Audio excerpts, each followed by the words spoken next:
Monday, May 23rd, 2022. It is 6:06 p.m. We are in the Nashua North Boardroom. Ms. Raymond, can you do the roll call?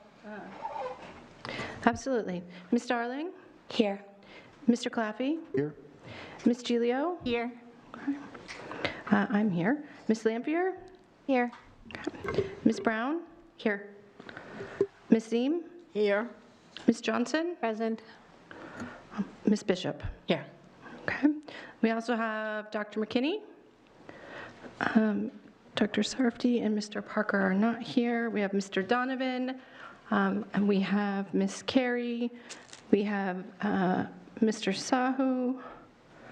And then we have guests, Mr. Falzerano and Ms. Bellhumor. I think I said it wrong again. And then Mrs. Fulton and Mrs. Peterson, correct? Okay. Am I missing anybody else who will be speaking tonight as part of this? I've got you guys here on the screen. All right, great. Thank you. Okay. Will you lead us in the prayer? And then, Ms. Brown, you want to lead us in the pledge? Certainly. Okay. Thank you. Almighty God, we have the high honor and the serious duty of managing the educational institutions of our beloved city. In our common endeavors, may we find a spirit of unity and understanding which will enable us to face our multiple problems with an objective mind, with justice and charity for all, so that any and all decisions made by us will be for the betterment and greater happiness of all our fellow citizens. Amen. Amen.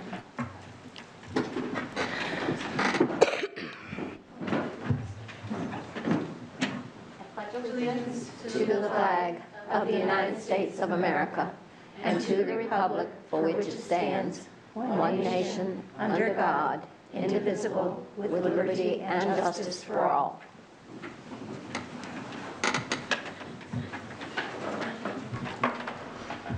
Okay.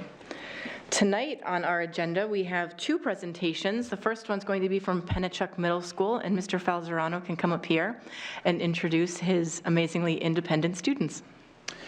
Good evening. Thank you for having us. I am on borrowed time, according to Lindley, Finn, and Kaylee. So these are amazing leaders in our building. I have no doubt that one of them will end up here as the North representative in their future. Needless to say, I'm going to step back and let them take over the show. Thank you. Thank you. Come on up, guys.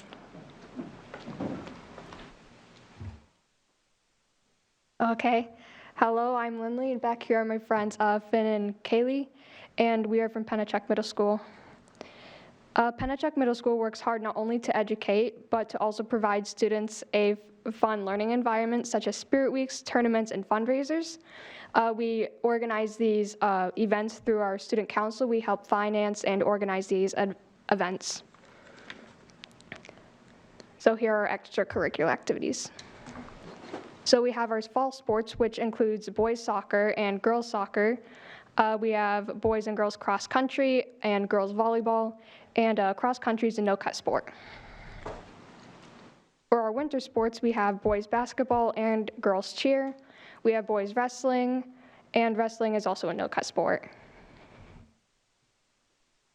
For our spring sports, we have boys baseball, girls softball, boys track and field, and girls track and field is also a no-cut sport. For our clubs, Pennachuck offers extracurricular clubs such as the Anime Club, the Drama Club, the Glow Club, Green Teens, Jazz Band, Select Choir, Student Council, and the Yearbook Club. For our Anime Club, the Anime Club is a student-directed club.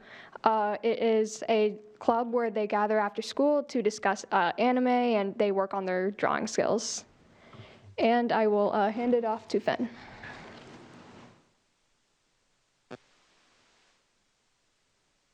The Drama Club puts on a musical production every year, although we did have to cancel some because of the pandemic. Last year, or this year, for our February 2022 production, we had Broadway Through the Ages. The Green Teens is an environmental club focused on spreading awareness about climate change, including events such as Earth Day awareness, climate change, and pollution. The GLOW Club stands for Gay, Lesbian, or whatever, and it's our version of the Gay Straight Alliance. It's a safe space for queer students to come and hang out and chat.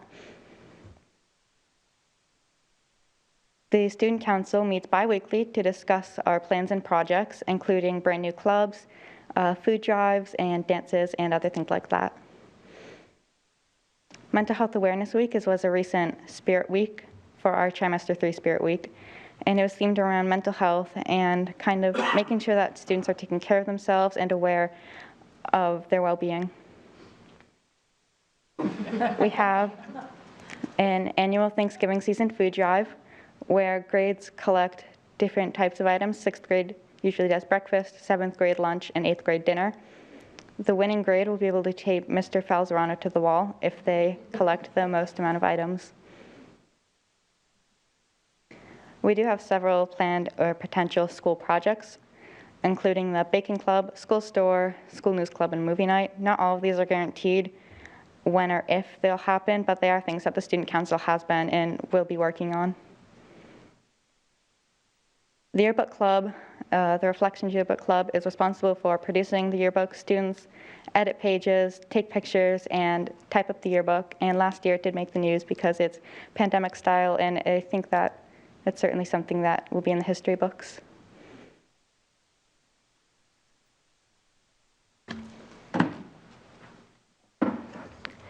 Band and chorus, allergies.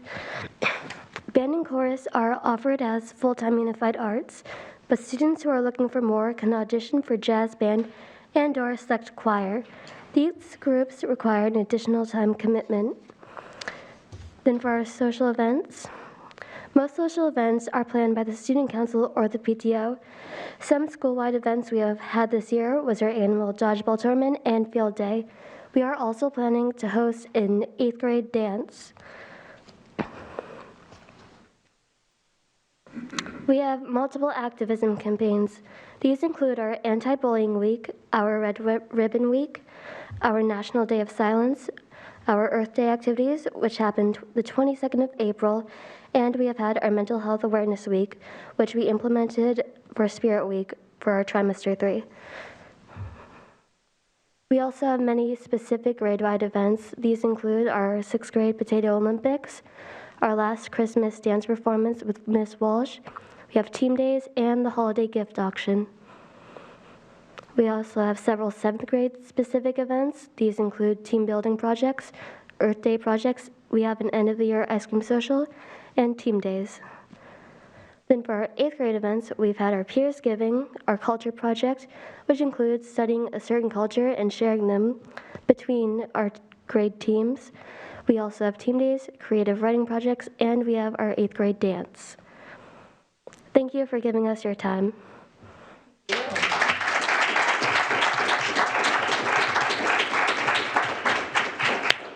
Fantastic. You guys put a lot of work into that. I want to go back to your school. You're having a lot of fun. Well, thank you guys for coming and presenting. Does anybody have any comments or questions? No? Okay. Well, thank you so much for coming. And next up, we have our Dr. Crisp crew, Mrs. Fulton and Mrs. Peterson.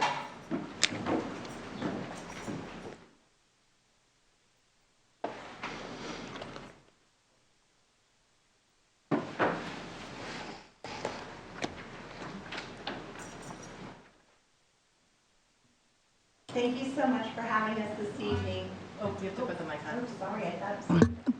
Thank you so much for having us this evening. We're really touched to be here. We are from Dr. Norman Crisp Elementary School, and this is Mrs. Peterson, my assistant principal. And we are very, very proud of our school, and we wanted to share something that is going to be happening next year. So Dr. Crisp was awarded the Cliff Grant. This is an award given to 10 schools throughout New Hampshire and Vermont. We are awarded $25,000 for next year, and it comes in various forms. We will be giving each child 10 books to keep for their own library. And we will have visits from authors that will come to our school to do assemblies with the children and to do workshops with the children. And we will also be having a family night where the parents can meet and greet the author as well. So we're incredibly excited. And we know this is amazing because we are the only school that 5 years ago also won this grant. So that's a blast from the past. On the first day that they come with the author, we get to stand up with our banner and have a picture. So this was me 5 years ago, and the children who have now graduated from Dr. Chris. But it's just an amazing honor to been chosen twice for this. And big thanks go out to Dan O'Hines, who's our librarian, who kept on all of us to get our pieces in for the grant so that we could apply and win. So we are very, very excited.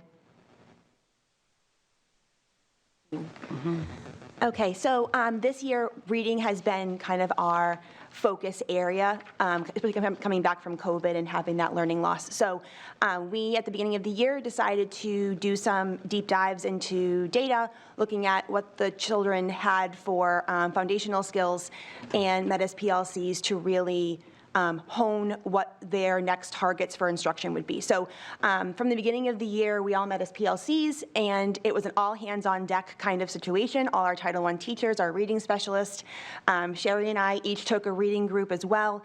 And we really looked at, again, those foundational skills. So we had phonemic awareness groups going K-5. We had phonics groups going K-5.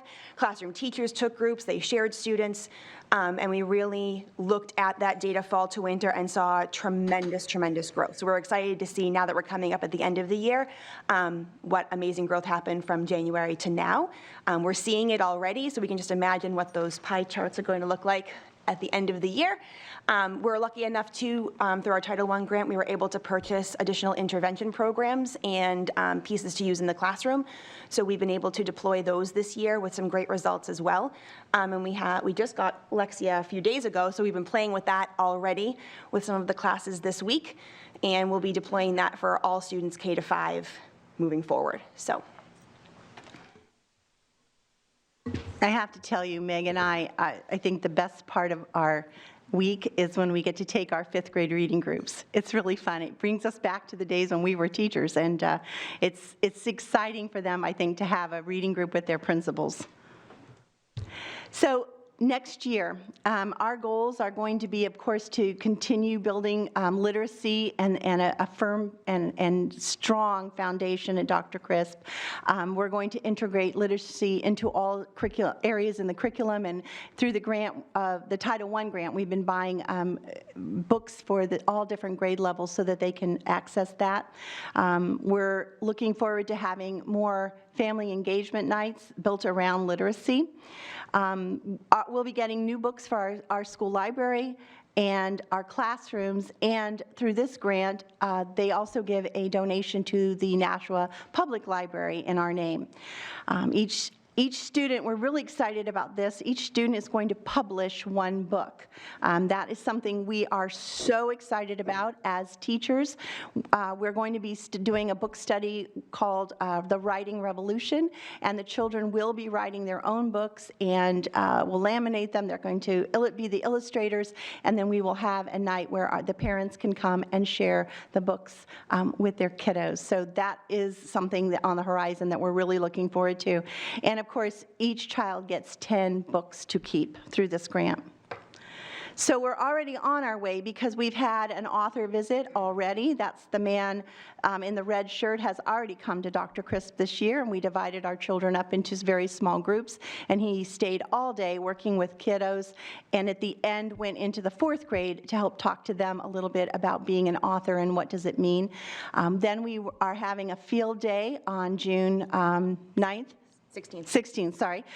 And we will be having an author on that day as well, so that after they have played games in the field, they'll come into the gym and see the first author, which is the man with the rabbit poster behind him. So he will be coming. So we'll have a book giveaway before the year is over, so they'll have books to take home for the summer. And of course, the teachers will all be going home with a care package with the Writing Revolution inside.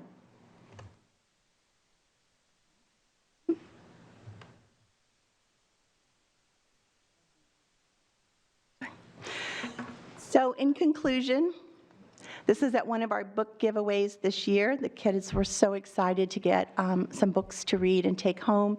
We do love to read at Dr. Crisp, and that is going to be one of our big focuses and our goals next year. Thank you.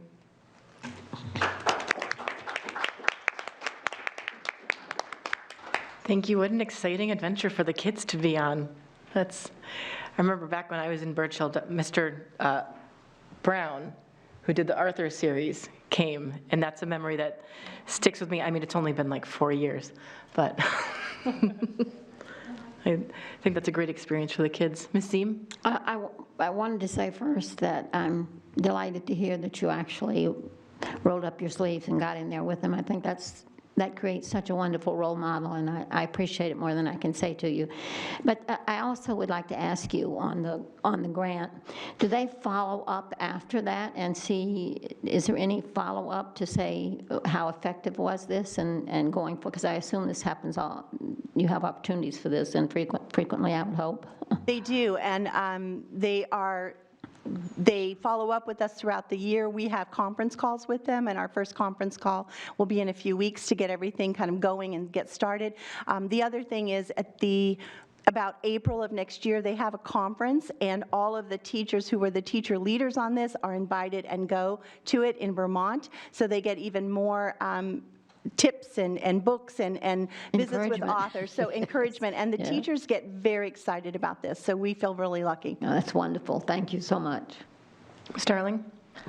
As a Dr. Crisp mom myself, I have watched my son over the years go from hating reading to it being his second love, only second to video games. And it's been amazing to watch because I feel like reading opens up a world that we don't know exists until we enter those books. And thank you guys for giving this opportunity, not only to my son, but to all of the kids at that school, because it's true, Dr. Crisp loves its readers. Thank you. Thank you. Oh, Ms. Lampier, then Ms. Raymond. Well, congratulations, first of all. And then I was wondering, what exactly is the writing revolution? I thought it was like the program, and then you said the teachers take stuff home. It is a program, Writing Revolution. It comes with a book, and we're going to do it as a book study. So don't tell anybody, but I bought it for them as their gift at the end of the school year. So they can get started if they want this summer. But we're going to be reading chapters and doing it in whole faculty meetings next year to get really excited about the reading. We have several teachers who have done it and done the workshops this year. They loved it, so they want to bring back their knowledge as well. So we're going to get started with this. That's great, thanks. Ms. Raymond? Thank you. I just want to congratulate you for getting the grant again. That's fantastic. I remember when I was running for office the first time, there was a statistic as I was like doing all this research about education and reading that really stuck out to me, and it was that children in low-income neighborhoods and children who live below the poverty line, the ratio is 1 book per 300 children at home, whereas in middle-class households, it's 13 books per child. And so I am so excited to hear that you're able to send 10 books home with the kids, because it's that habit of reading at home and hopefully having an adult or a guardian or an older sibling who's able to read with them, that really reinforces those skills and teaches them that love of reading. So thank you so much for that. You're welcome. We agree with that 100%. So we've always wanted to try to do things with the grant money that could help children have their own library, because we think it's so important. This year we're doing a little bit of remodeling in our library, and we're putting in a multicultural center so we can have books in all different languages that our children speak. So we're really excited about that as well. Oh, that's wonderful, and a credit to your librarian. I think that's fantastic. It is wonderful. Thank you. So hopefully we can arrange to have tours come this fall to see what you've done. We'd like that. Because I want to see you have that calm down space too. That's fantastic. So, Oh, that sounds good. R&R it needs to be in every school. it's wonderful. Everywhere. So thank you so much. Thank you, Yes, guys. thank you very much. So I know Mr. Donovan needs to get over to City Hall pretty quickly. For 7. Oh, wow. Yeah, I'll leave at 7, at 7:15. okay.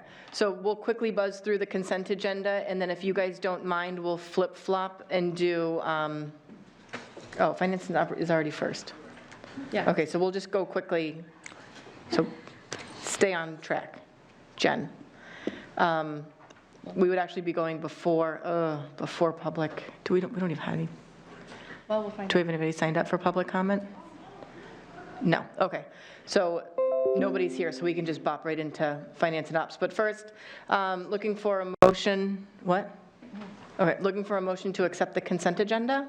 So moved. Thank you. Second. Seconded by Ms. Gilio. Okay, everyone's here. So all those in favor of accepting the consent agenda, say aye. Aye. Any opposed? Nay. That was Ms. Johnson.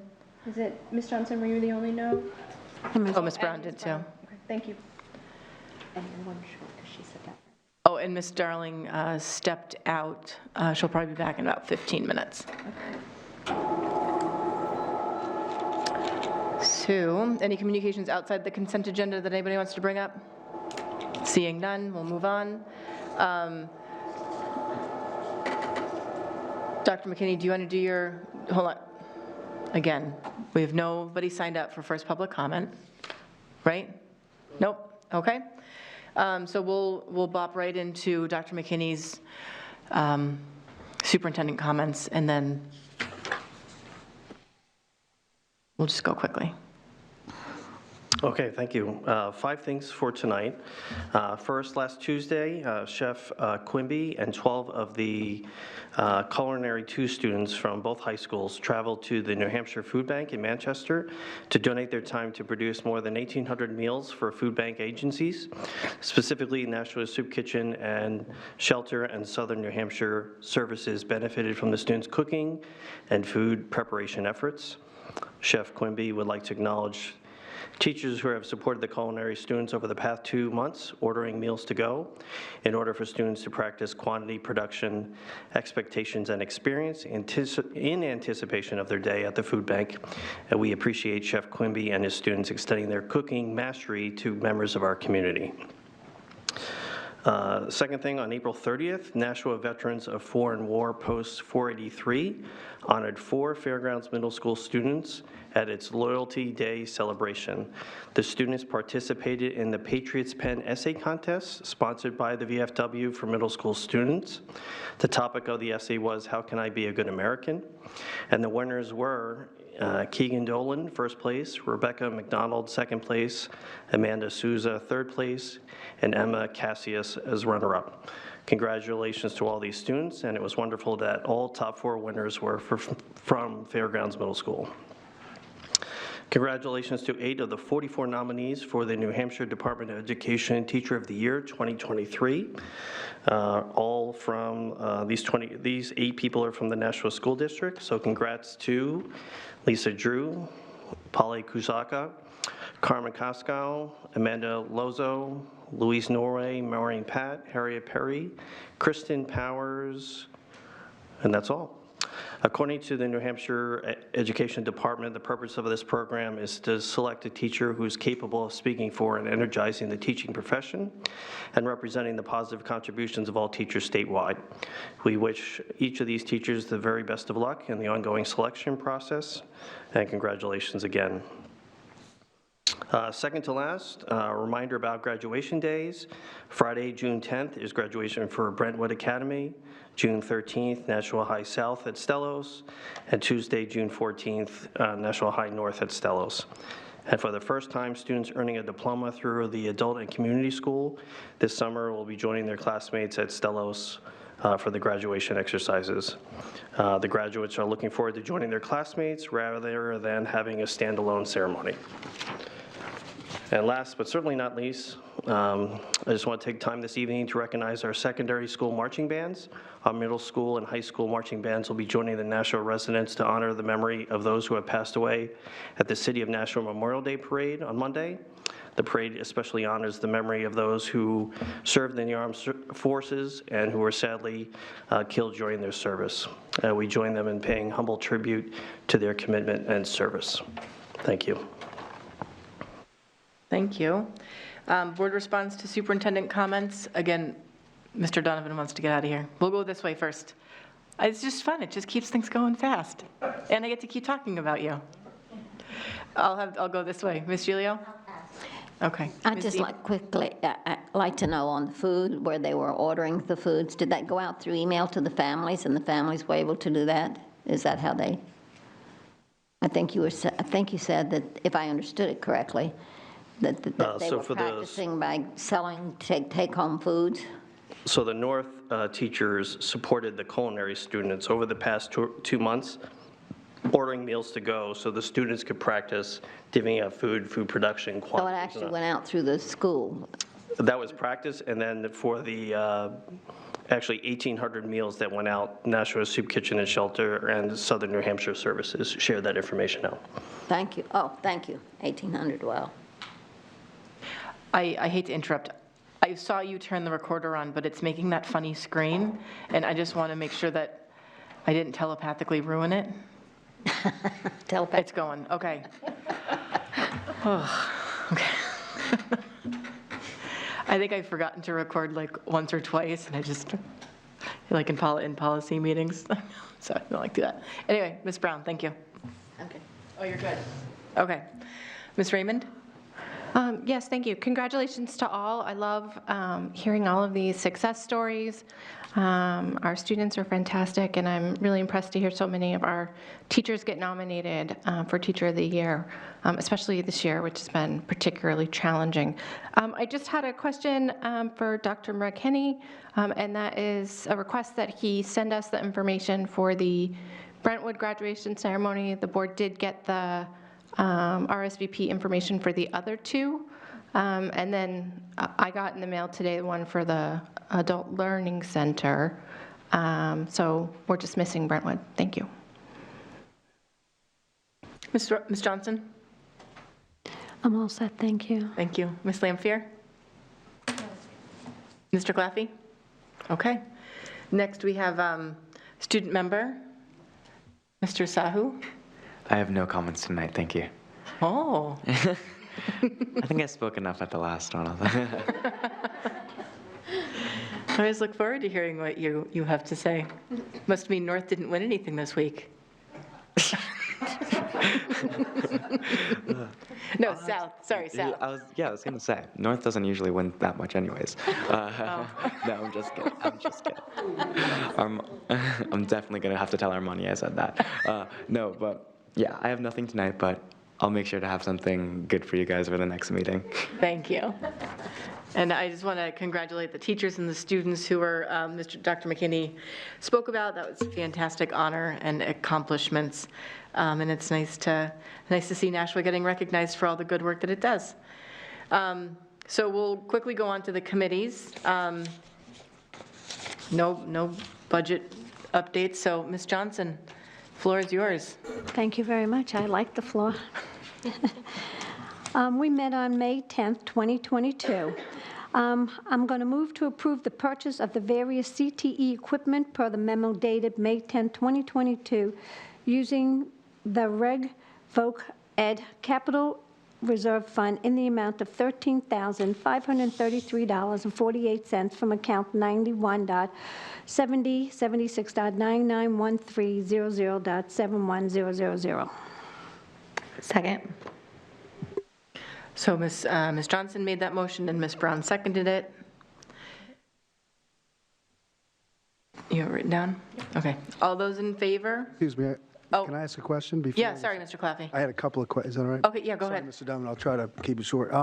The first question is, at the beginning of this request, the CT director says, we plan to use the capital trust fund. Has that been done in the past for items like this? Typically, we use the capital trust for larger items, but we have two trusts now. This one has 17,000 left in it. So we would like to sort of use that for items that they couldn't get through Perkins, and that's what most of this is, so it's smaller equipment. Moving forward, the other capital reserve has about 400,000 in it. That's the one, and it replenishes about 80,000 a year. That's the one we'll use for probably larger purchases going forward. So, so I pulled out the CT budget for the coming fiscal year, $203,480. That doesn't include the trust account, the capital accounts? That doesn't include that. It doesn't include the Perkins grant either. That's just the operating budget piece. And I was most curious about the fact that 3 of the items are for courses that aren't listed in the NSD CTE list of programs. So woodworking, I didn't see there. I just double-checked. The most expensive item for South is for woodworking, which is not listed as a CTE class, and yet the director says that these are CTE programs. There's also a request for a food tech item and a Hvac item. And I hope I haven't alienated colleagues that I had teaching that. I'm just curious, those aren't CTE courses according to the NSD program list. Yeah, the Hvac group is associated, but they're not necessarily that program, but it's associated in a way that we've done some spending that way in the past. Because there's other courses like accounting and marketing. They're not necessarily CTE courses, but they're part of those programs. Would any of these requests be funded through the Perkins grant? No, that was their first attempt was Perkins grant, and none of these could be funded by Perkins. And so if I were a CTE teacher, I wouldn't see this would I see this as a zero-sum game, or would I be worried about requests in the coming year that I might have if I taught a different course within CTE, like marketing or? I don't think so. I think right now we're in pretty good shape with these programs. We're trying to keep the equipment up to date so that students are learning on the latest equipment. Any other questions or comments? Seeing none, all those in favor of approving the purchase of various CTE equipment per the memo dated May 10th, 2022, say aye. Aye. Any opposed? Okay, motion passes. I move to accept the SAF audit from 2022.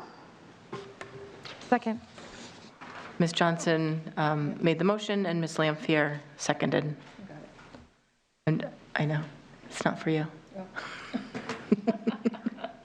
For the recording. Okay, any questions or comments about that? Seeing none, all those in favor of approving moving to accept the SAF audit from 2022, say aye. Aye. Any opposed? Seeing none, motion passes. I move to support using Essa funds for the HVAC improvements at Birchhill Elementary School, Maine Dunstable School. Any second? Ms. Raymond seconded. Ms. Johnson made the motion, and Ms. Raymond seconded. Any questions? Seeing none, all those in favor of accepting the use, hold on, The Essa funds for HVAC. the ESSER funds for HVAC improvements at Birchhill Elementary and Maine Dunstable Elementary School, say aye. Aye. Any Aye. opposed? Seeing none, motion passes. I move to accept the FY22 April transfer report as presented at the 5/10/22 Finance and Operations meeting. Second. Ms. Johnson made the motion, and Ms. Brown seconded. Any questions or comments? Seeing none, all those in favor of accepting the fiscal year 22 April transfer report as presented at the May 10th, 2022 Finance and Ops meeting, say aye. Aye. Any opposed? Motion passes. If you all don't mind, if you all don't mind, bump up curriculum and evaluation because we have guests here, and then we can do policy after. That's fine. Any contrarians? Okay.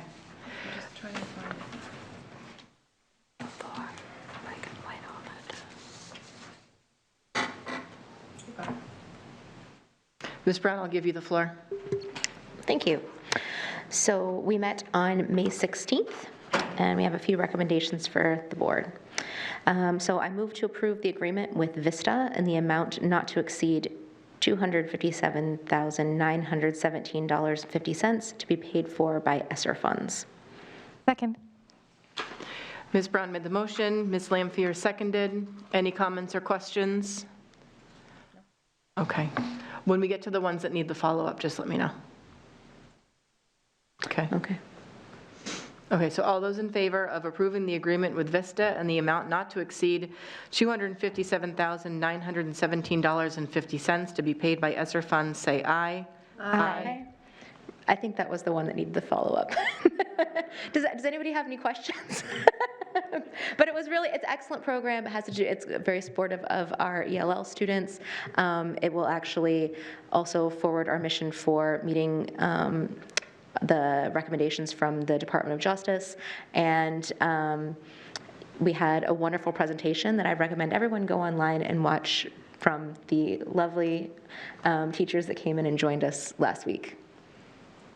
Anything to add? Yeah, I was going to say, do you guys just want to come down here? Like do a dance? All right. And thank you for coming. Yes. Thank you for being available to us if in case we had any follow-up questions. Thank you, guys. I have to, so we all said aye, right? We voted, but, but we didn't get to the nays. Any opposed? Okay, so motion passes. Well, that's funny. Okay. What do you have to say, Ms. Raymond? Oh, well, they're gone now. They're whooping it But up I was out just there. going to say what a lovely job they did at the curriculum meeting. I wasn't there, but I watched it. And the information that was in our packet was extremely thorough. So if anybody had questions, they could go on the website and read it. It's worth the time. So that's, I assume, why no one had any questions, because they were super thorough. I was convinced. I know. All right. Okay. Okay. Continue on. So next, I move to approve the Amplify Science curriculum as presented in the amount of $349,152 to be paid for by ESSER funds. Second. Ms. Brown made the motion, Ms. Lampier seconded. And that we also had a presentation from the science coordinator that evening, and she did a demo for how the kids are using it in the classroom, and it's actually going to help us align our curriculum.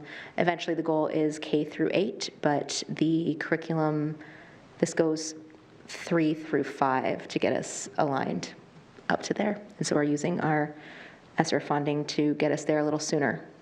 Cool. Any comments or questions? Ms. Raymond? So this we'll make it so that we have grades 3 through 8 will all be using the Amplify Science curriculum. Correct. Okay.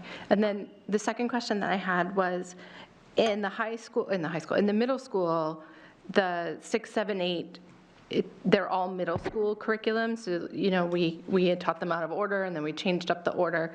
Is that the same for 3 to 5, or is it like a 3rd grade curriculum, a 4th grade curriculum? Because I know in 6, 7, 8, it's topic, Yeah, so I'm under the impression that they glide within each other, and it's kind of builds on itself, but it is specific to the needs of 3rd graders, 4th graders, and 5th graders, and it's very project-based, and then they talk about the question, and then they do writings and drawings, and either a hands-on experiment or a virtual experiment, depending on the subject. Okay, thank you. Cool. No questions? Okay, so all those in favor to approve the Amplify Science curriculum as presented in the amount of $349,152 to be paid by ESSER funds, say aye. Aye. Any opposed? Seeing none, motion passes. Fantastic. All right. I move to approve the contract with the Teaching and Learning Alliance for middle schools and the amount not to exceed $96,800 to be paid for by ESSER funding. Second. Ms. Brown made the motion, Ms. Lampier seconded. Any comments or questions? So the primary goal of this is to address the needs of our ELA teachers. We have seen a downward trend in our reading scores over even before COVID. So we really want to make sure we're focusing on that need and addressing it. And I commend Dr. Sarfty for really digging in, rolling up her sleeves for bringing up expert teachers to come in and work hands-on with our teachers. And it does seem like a significant sum for professional development, but this actually provides, this contract includes, I don't know if it's 3, I can't remember off the top of my head, if it's 3 or 6 days in the district with the experts working with our teachers, in addition to several other days where they'll just be there on call, available, and multiple days for optional extensive training specific to reading and teaching reading. Cool. Okay, so all those in favor of approving the contract with Teaching and Learn, Ms. Darling came back in at 6:47. And I'll abstain from this one if that's okay. Okay. So all those in favor of approving the contract with Teaching and Learning Alliance for middle schools in the amount not to exceed $96,800 to be paid by ESSER funds, say aye. Aye. Any opposed? Motion passes. Okay, now we can bop back up to policy, which looks very robust. I was wondering how you guys did that in 15 minutes. I was very impressed. Yeah. Okay. Floor is yours. Thank you. So we had a very ambitious policy agenda this week, or last week. We're finishing the other half of it tomorrow as well. So there'll be more policy for the next meeting. Yay, fun. All right, so the first item is I move to approve policy JLDBB-R, which is our procedure for screening student safety. Any seconds? Second. Thank you, Ms. Lampier. Any questions or comments? Seeing none, all those in favor of approving policy JLDBB, say aye. Aye. Dash R. No. Yeah, it is. Sorry, I had to scroll down, so I'm not in front of my agenda anymore. JLDBB-R. Okay, all in favor of passing JLDBBR, say aye. Aye. Any opposed?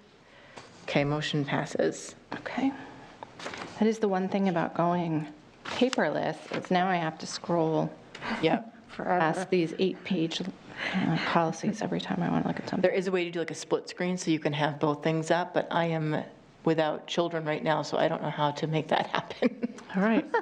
Just go the wrong way and hit the wrong tab on the iPad, and you do it all I think the if time I like opened do. one in the website and one on my, it doesn't matter. Yeah. Okay, I move to approve policy BCA, Board of Education Member Ethics. I'll second. Thank you, Ms. Johnson. Okay, 1 second. So if anybody, do you want to ask for questions, or you want me just to explain what we did? Yeah, why don't you speak to this? All right, so this one, you'll notice there's a lot of redlining on your papers. We've been messing with this policy significantly since I've been on the board. I think every year we add or subtract something. So we essentially went back to what the New Hampshire School Boards Association has recommended, and then we made small language tweaks to make it more applicable to Nashua without changing the intent of the policy, which is really to provide us with some ethical guidelines to govern our behavior on the board. So that's where all this comes from. The red in your packet is what we proposed, and then the blue is how we edited it at our last policy committee meeting. So. And this was pretty much lifted from the New Hampshire School Board Association, right? Yeah, so the red is what the School Board Association recommended. Yep. Well, we crossed out what we had, replaced it completely with what the school board recommended, and then the blue is what the policy committee wanted to add or change. Okay. But as you can see, it's not significant changes that change the intent of any of the things. So that's where I'm at. Okay. Hi, guys. Mr. Claffey can go first. Ladies first. Okay, Ms. Lampier. I saw that on number 3 it says, be informed about current educational issues, and it finishes with and national school board associations, and that's in blue, but then it's crossed out, so I wasn't sure what the reasoning was for not including that. Well, I don't think she could make the cross out in blue, but the words in red. So the original line from the School Boards Association was, be informed about current educational issues by individual study and through information such as those sponsored by my state and National School Board Association. The policy committee felt that we shouldn't recognize an association in our ethics policy, and we should just say that we should stay on top of the information that our state is providing us through the State Department of Education. So, and laws and all the things that get passed. Which, I just want to say, which, by the way, is easy to do if you go to the Department of Ed's website. Yep. And then they also push educational advisories to the districts, which then administration brings to policy so that we stay on top of things. So, sorry. It's like the current events. Yeah. Mr. Claffey? It's number 5, there's just a typo. Oh. The fourth word in blue, I believe.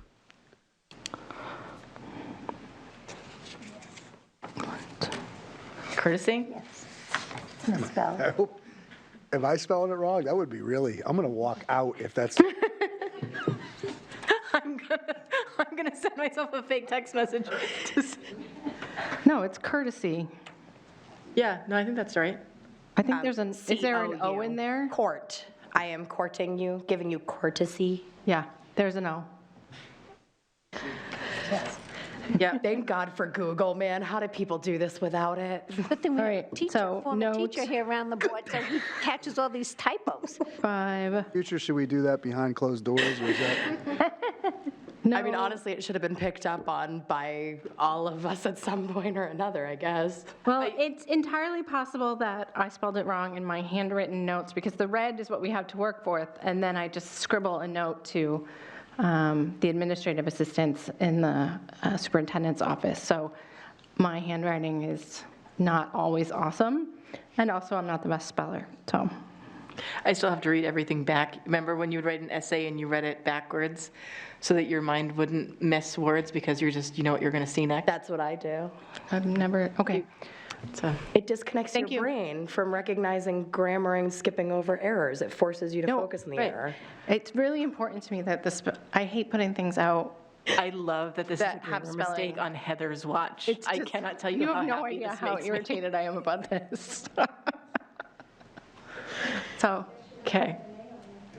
I don't, and it would, the idea of like getting an A- is like really upsetting to me, so we'll just move on. Okay. All right, so Ms. Raymond made the motion. Who seconded it? Ms. Lampier? Lampier, with one change, which is the spelling of courtesy to spell it properly. Okay. And we're done with comments or questions about it?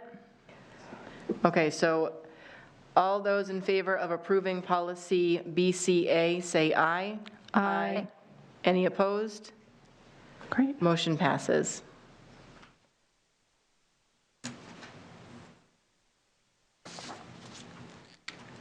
Okay, sorry, hold on one second.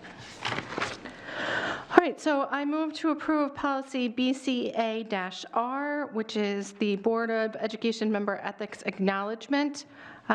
This is a policy that we had and haven't really been using for us to sign when we come on the board, that we've read the Board of Education policy BCA, and we're going to adhere to it to the best of our ability.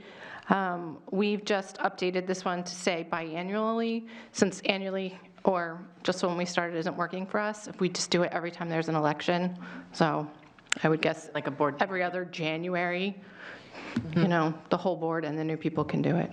So. Basim? Will we have everybody sign it now that we have it? That's been, assuming this is approved? I would certainly hope so, because it was just approved unanimously, whereas the prior versions were not. I would hope that we can all go on record with our signature saying that we're going to do our best to follow these, but.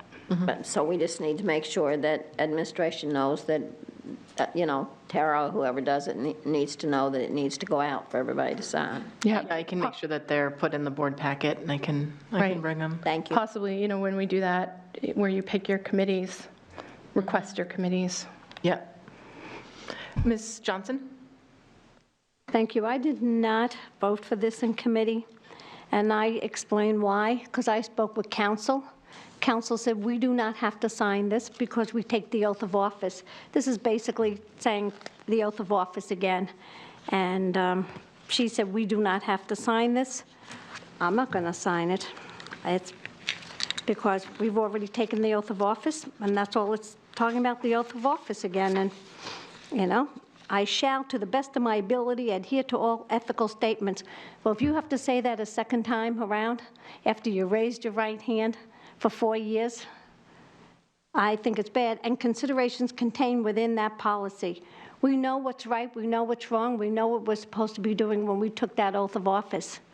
So if you're not going to abide by it when you take the oath of office, what makes sure you're going to abide by it with this piece of paper?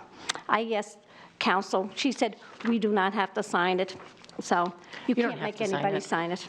I think it's a good, when new board members come in, it's a good jump for a conversation, just so people kind of recognize that there are some fundamental rules without having to sit here and be didactic about it. So I don't think it's necessarily needed, but it's good to have. But that's my opinion. I don't need to convince you. Your vote's your vote. Yeah, you should understand when you raise your right hand, take that oath of office, what it means, that you're here to serve the people of the community, not having them serve you. Thank you. Okay, so moving on to the next, continue on. Sorry, it's like bunnies. You guys just began to multiply. Ms. Darling? I just wanted to address what Ms. Johnson was saying, because when we all spoke about this in policy, I was also very much like, I don't see why we have to sign this when we took the oath, and the ethics makes sense to me. The way that I had to kind of reconcile it with myself was that the statement that we're signing here literally just says that we've read this policy that we've created. I do think that it's silly and redundant at times, but at the same time. Isn't that the definition of government? I was trying to think of a different way to say that, but yes, I feel like that's a lot of what we do. It's just redundancies, and I don't know. I didn't know if that would help at all. Ms. Seem? I would like to add on to what you're saying. It's interesting because today I ran into a teacher who retired from the Nashua district, one that I particularly respected and admired because she was very involved and very professional. And her comment was to me that basically this board needs training. They need mentoring. They need guidance. They need help. So, and I have to tell you, I couldn't argue with her. And when I look at this, I ask myself, if and when, and I believe there have been violations of this, the honest truth is that it has been violated. I don't think there's anybody on this board that wouldn't acknowledge that. Having said that, if you don't have bite, if there is no penalty, if there is no, and there is no, I never hear any, so I do think that you can't remind first off, if you don't even know there is a policy, then you're not going to read it. And when they give you, when you first come on the board, the policy book they gave me was, I mean, it was overwhelming. I thought, I'm going to read this whole thing. I mean, it was humongous. I mean, we're talking thousands of pages because the policy committee can't even get through it. There's so much. So if the policy committee can't get it through it, and that's their job, basically, then how can the board? So it might be nice at some point in time if just that there might be a select portion that would be especially appropriate that new board members read. I think that would be a wonderful encouragement. Because, for instance, if you're coming brand new on the board, you don't even know that there is such a policy. And when they give you that book, your brain is not going to tell you, oh, well, go and look for that policy. It's just not going to happen. So I think that some of it is because, and I don't know whether other school boards do that or not, but I can tell you, I think we do need to do it, and I would love to see it happen. And I would also like to see that there was that when you violate it, there's a penalty, even if it's only public. But some people, I like to think when I make a mistake, I'm big enough to say I made a mistake and I'm sorry. We all make mistakes. Mistakes are human. What's not acceptable is that you make a mistake, and when you realize it's a mistake, you don't acknowledge it, because then you encourage other people to do the same thing, and I think that's bad. But anyway, that's my 10 cents. Thank you. Ms. Johnson? Thank you. Maybe when new members come on the board, like Ms. Ziem said, maybe you give them BCA and a couple of other important policies that they need to understand. But, I have to follow up with what Ms. Ziem said. What do you use as a penalty? Because number 5 was violated in this room with parents, and when a board member was screaming at parents, basically trying to shut them down. Number 5, work respectively with other board members, but this is the new one. By encouraging for free expression of differing opinions and ideas, display and demonstrate courtesy, not curtsy, and decorum towards fellow board members at all public meetings and in all public statements. So what kind of penalty is going to happen here? When one former board member was shutting down parents, and then I was asked to leave this meeting twice, and I was yelled at by a fellow board member because of a medical condition. So it goes both ways, and that's why I asked for that original sentence, 2 sentences, to be put into this little paragraph here, because this is something we have to remember. And it's very easy to say, we have to follow this now, but we didn't do it last fall. Parents were treated like they were domestic terrorists. There was no respect for anybody. There was no respect here in this room. It worked both ways, towards board members and, of course, to the public. So when we talk about this, we better maybe look at ourselves in the mirror and see, if you live in glass houses, don't throw stones. People who live in glass houses don't throw stones. Thank you, Ms. Johnson. Any other questions or comments? I don't have a second written down. I'll second it. Okay. Thank you. I thought it was seconded. No? I thought Ms. Lampier seconded it. Did you? I didn't write it down. I seconded, I seconded Tuesday, but the second one. Okay, thank you.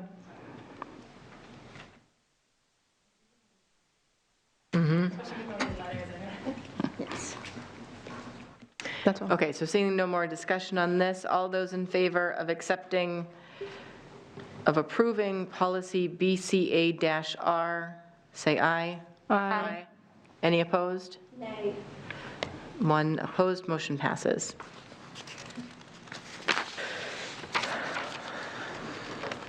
Okay.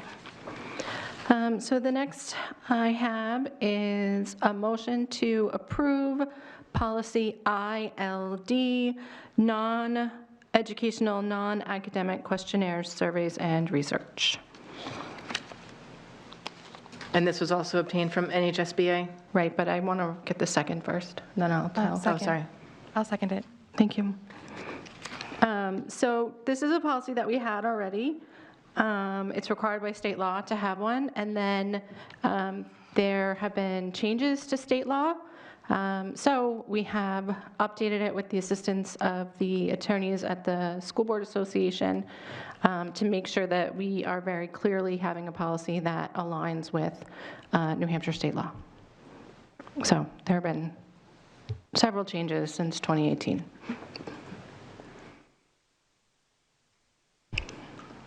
Any other questions or comments? Mr. Claffey?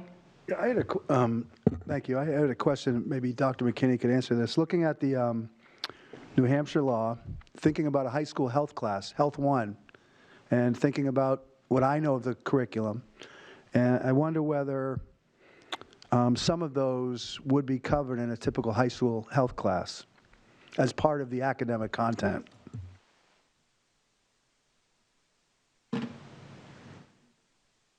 So your question is, what would require parental consent based on the set curriculum that's in there? Thinking specifically about a high school Health 1 course and what I know about the curriculum, because I'm thinking that a teacher might ask students questions relevant to some of these, and I would hate to see a teacher get in trouble for doing that. So, I mean, are we talking about a pencil and paper survey? Yes. So the state law covers surveys that are handed out to students, or that teachers have, like an online survey or a Survey Monkey or an Excel spreadsheet or whatever, where they're asking students these questions and collecting the answers. Those types of surveys need prior parental permission. Other information that's covered in a high school health class that a parent might find objectionable would be covered under another policy that we have regarding opting out of, I forget the title of it, opting out of, It's basically curriculum or teaching materials. yeah. This has been, excuse me, Go ahead. this has been an ongoing topic with secondary schools and the NTU, and best practice is, to communicate what's going to happen in the classroom to parents and give due notice. If you can post the survey or send it out, and then we're working on evolving guidance around if you're going to give a survey, post it online, let parents have the opportunity to review it, and then if you want to opt out, opt out. I think I'm a parent, I have 3 kids. You want to know what's going on in those classrooms, but I think revisiting this policy and the survey and the practices is in the best interest of everybody involved. Yeah, and we do have an opt-out policy that's separate from this for those other types of subject areas that you're talking about, wherever it went. Dr. McKinney? I was just going to end with one last thing. Mr. Claffey, in the absence of common sense prevails. So if you're taking a health class, odds are you're going to be talking about things that are going to be in that realm. But the situations that have popped up this year, it is in other content areas where conversations take place. That's where I think giving due notice and letting parents know that those conversations or the topic may come up because of a certain connection in the curriculum or something that's happening around the world. That's where sometimes we hear from parents, I would have appreciated knowing about this in advance, if that makes sense. That's found at IGE. So, as someone who often lacks common sense and a former civics teacher, I would ask students, I would present students with issues, and we would discuss how we feel about those issues in a civics class.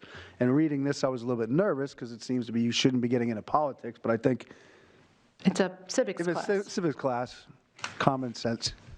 And some students would bring home the. Yeah. And I'm. Is there a statute of limitations? Well, the other thing I would say is that teachers who are teaching social studies or health or some of our other subjects that might intersect with the divisive concepts law ought to have a conversation with their administrator sometime before they hit those topics, just to make sure, because there have been a lot of changes in state law over the last 18 to 24 months, and our administration can help our teachers to make sure that we are not having any problems with that. But my understanding is that we don't have curriculum that negatively intersects with that at this current time. So, am I wrong, Dr. McKinney? No. Okay. Just wanted to double check on that now that I've gone out and said that publicly. Yeah. Last time we had the conversation, we were good. Okay. And I think that was well said. Thank you. any other comments or questions? Seeing none, all those in favor of approving policy ILD, say aye. Aye. Any opposed? Motion passes. And for the record, Ms. Darling is not in the room right now. I wrote it down, 7 o'clock. She had to step out. Okay, so as a follow-up to that, I move to approve policy ILD-R, which is a convenient form that teachers can use to send home when they have a non-academic questionnaire, survey, or research that they would like to send out to their students. So they don't have to reinvent the wheel. They just have to print out this form or email it home to parents so that parents can sign it and we are all in compliance. Second. Thank you, sorry. Ms. Lampier seconded. Ms. Raymond made the motion. I got all excited about it. Discussion on the motion. Ms. Brown? I just had a question. So if a parent wanted to use this, or if a teacher is going to send this out, would they send either an electronic copy or a hard copy to the parent so that they know what they're opting in or out of? Like, would it be attached to this, and then this is just the kind of the permission slip form? So the form itself, as required by state law, describes the activity, and then if the parent wanted to see the entire thing, they're completely available to do that. But the law does not require that the entire survey be sent out to every single parent, clogging up their inboxes or whatever. As long as there is a good description of it so that any parent reading this, or guardian, I'm sorry, any guardian reading this would know that this is something that they generally feel comfortable with or they have more questions about before they decide if they feel comfortable or not with it. And it looks like it's given with enough time that if the parents want to review the survey, they are given that option, so. Mm-hmm. So, and it just, for our teachers, I'm certain that administration is available to help with this. Like, so, in my opinion, if you have a question or you think you might touch this, ask. Just. Ms. Lampier? So I see that underneath the title it says, for activities not funded in whole or in part by the U.S. Department of Education. I'm not sure what that means. If the activities are funded by the U.S. Department of Education, there's not an option to opt out, or? It's because there's something called the National Youth, the National Youth Behavior, I have to say it properly so that I don't say it wrong. The Youth Risk Behavior Survey, which is part of the Centers for Disease Control and Prevention and the Department of Education, that is sent out to participating high schools and I think middle schools annually. And this survey is not covered by this particular state law that we're updating based on, and it's not covered by our policy, because that is something that we have to participate in. And like everything, a parent can say, I don't want my kid participating in that. But that is an anonymous survey that students fill out so that the Centers for Disease Prevention can get an idea about risky youth behaviors and how they're changing over time, or not. So, Thank you. Any other questions or comments? Seeing none, all those in favor of accepting proposed policy ILDR, say aye. Aye. aye. Any opposed? Motion passes. Okay. So the next one I have is a recommendation to approve, a motion to approve policy KEB, public complaints about school personnel, employees, students, or administration. I'll second that. Okay, thank you. And I'll just say it. This one is, we had two policies, policy KE and policy KEB. No, we had KEB and KEBR as two separate policies, and we have decided to take KEBR and tack it on to KEB so that all of the information is in one spot instead of having parents or community members having to look it up in two different locations. So I think that's a little bit easier for folks out there. Yes.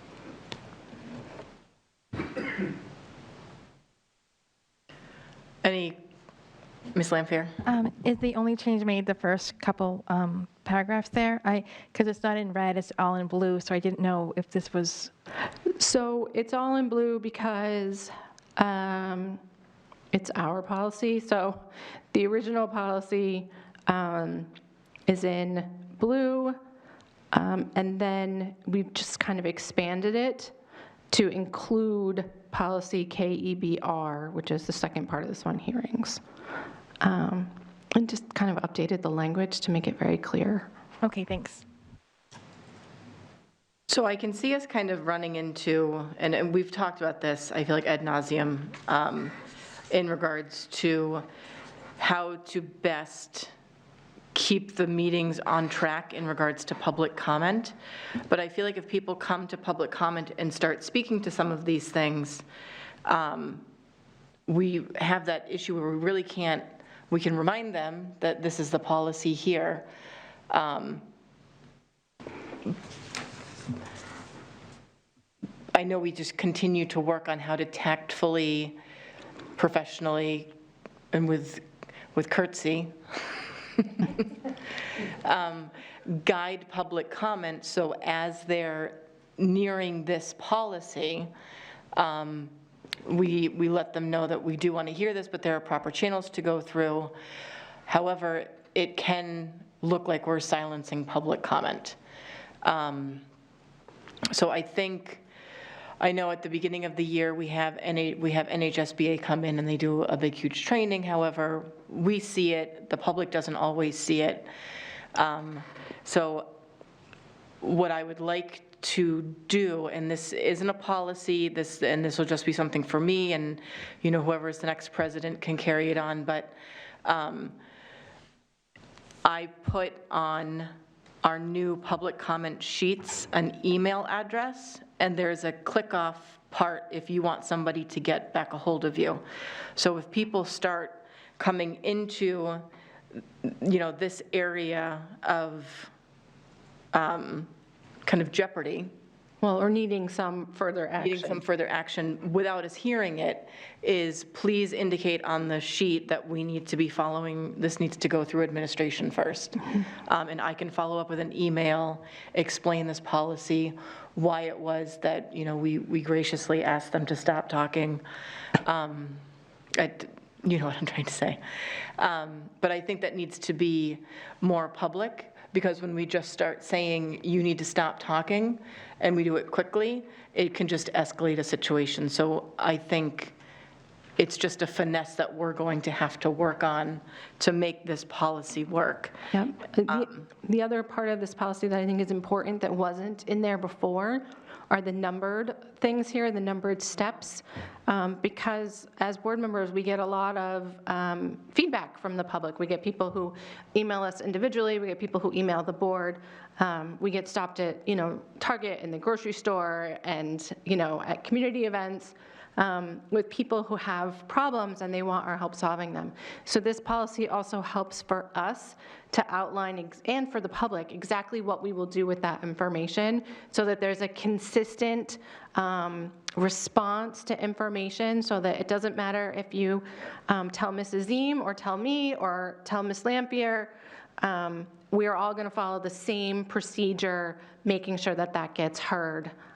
So nobody gets, played favorites or the opposite. So. Ms. Ziem actually had her hand up, and then I'll go back to Ms. Lampier and then Ms. Johnson. I believe that Mrs. Raymond this year, or maybe not this year, it might have even been last year before you were president, when she was president or chair, established a policy which we might want to include in maybe this one or maybe another one. That's something that could be discussed. But I remember that there were specifically, at the beginning of all of the meetings, you would give an introductory, these are the rules by which we run our meeting. It would be nice if the public knew that even before they came down here, because maybe you would be planting a seed in their heads so that they would understand what to expect. We know what to expect because we're here at all the meetings, but they don't come as often as we do, obviously. And when they do, it's usually under emotional circumstances. They usually have, like this year, the pandemic obviously made everybody emotional. But I think going forward, even beyond the pandemic, to have those rules of courtesy, profanity, I can't remember what the rules were, but I remember. And I have to tell you that I earned great respect for you, Ms. Raymond. You did a great job on that, and that you even had the stamina to do it under the emotional circumstances that surrounded it was very impressive, and I always admired you for that. But just as a suggestion going forward, that might be something nice that we should think of doing. We've been putting these two, we're now combining, but we've been putting them up on the podium when people sign up. I actually, at the beginning of this, because Heather did such a great job, and I could see everything kind of dying down, and we didn't need to be so authoritarian anymore, which was needed. But you never know when you're going to need authority. Right, so I actually don't warn you that they're going to get emotional. So I shamelessly stole, and I can't remember what school district it was from or what city it was from, but they actually have on their sign-up sheets a list of what they consider to be respectful behavior, and that when you sign up to do public comment, you are also agreeing to, presenting yourself in a professional manner. And we didn't, I think I only used it like once, and then we stopped having guests. I can't remember exactly what she's had very precise rules. I remember that specifically. It went to the timing, it went to the, there won't be any public, in other words, only the speaker who is at the podium can speak, nobody in the audience. Yeah. Because that was a huge lack of courtesy. But I would like to say that it is not only the public coming here who sometimes get emotional and lose their cool. I think we all do that. So going to Mrs. Johnson's point, because more is expected of us, because we are the board, because we have a trust. We have been entrusted with the trust of the public. And so it is more incumbent on us to retain our, and I don't think anybody ever always does it, but I do think it's a good goal for all of us, and I won't try to preach because I know I'm as guilty as anybody, so I'll just leave it there. Thank you. But I think it's a timely topic because tomorrow we are finishing the other half of the policy agenda we didn't finish, and administration has asked us to take a look at policy BEDH, which is public participation at board meetings. So if anybody is interested in participating in that conversation, tomorrow here, 6 p.m., or email me and I'll make sure to bring it up. If I haven't really been well, yep. But if I'm feeling well, I will try to come. Thank you. So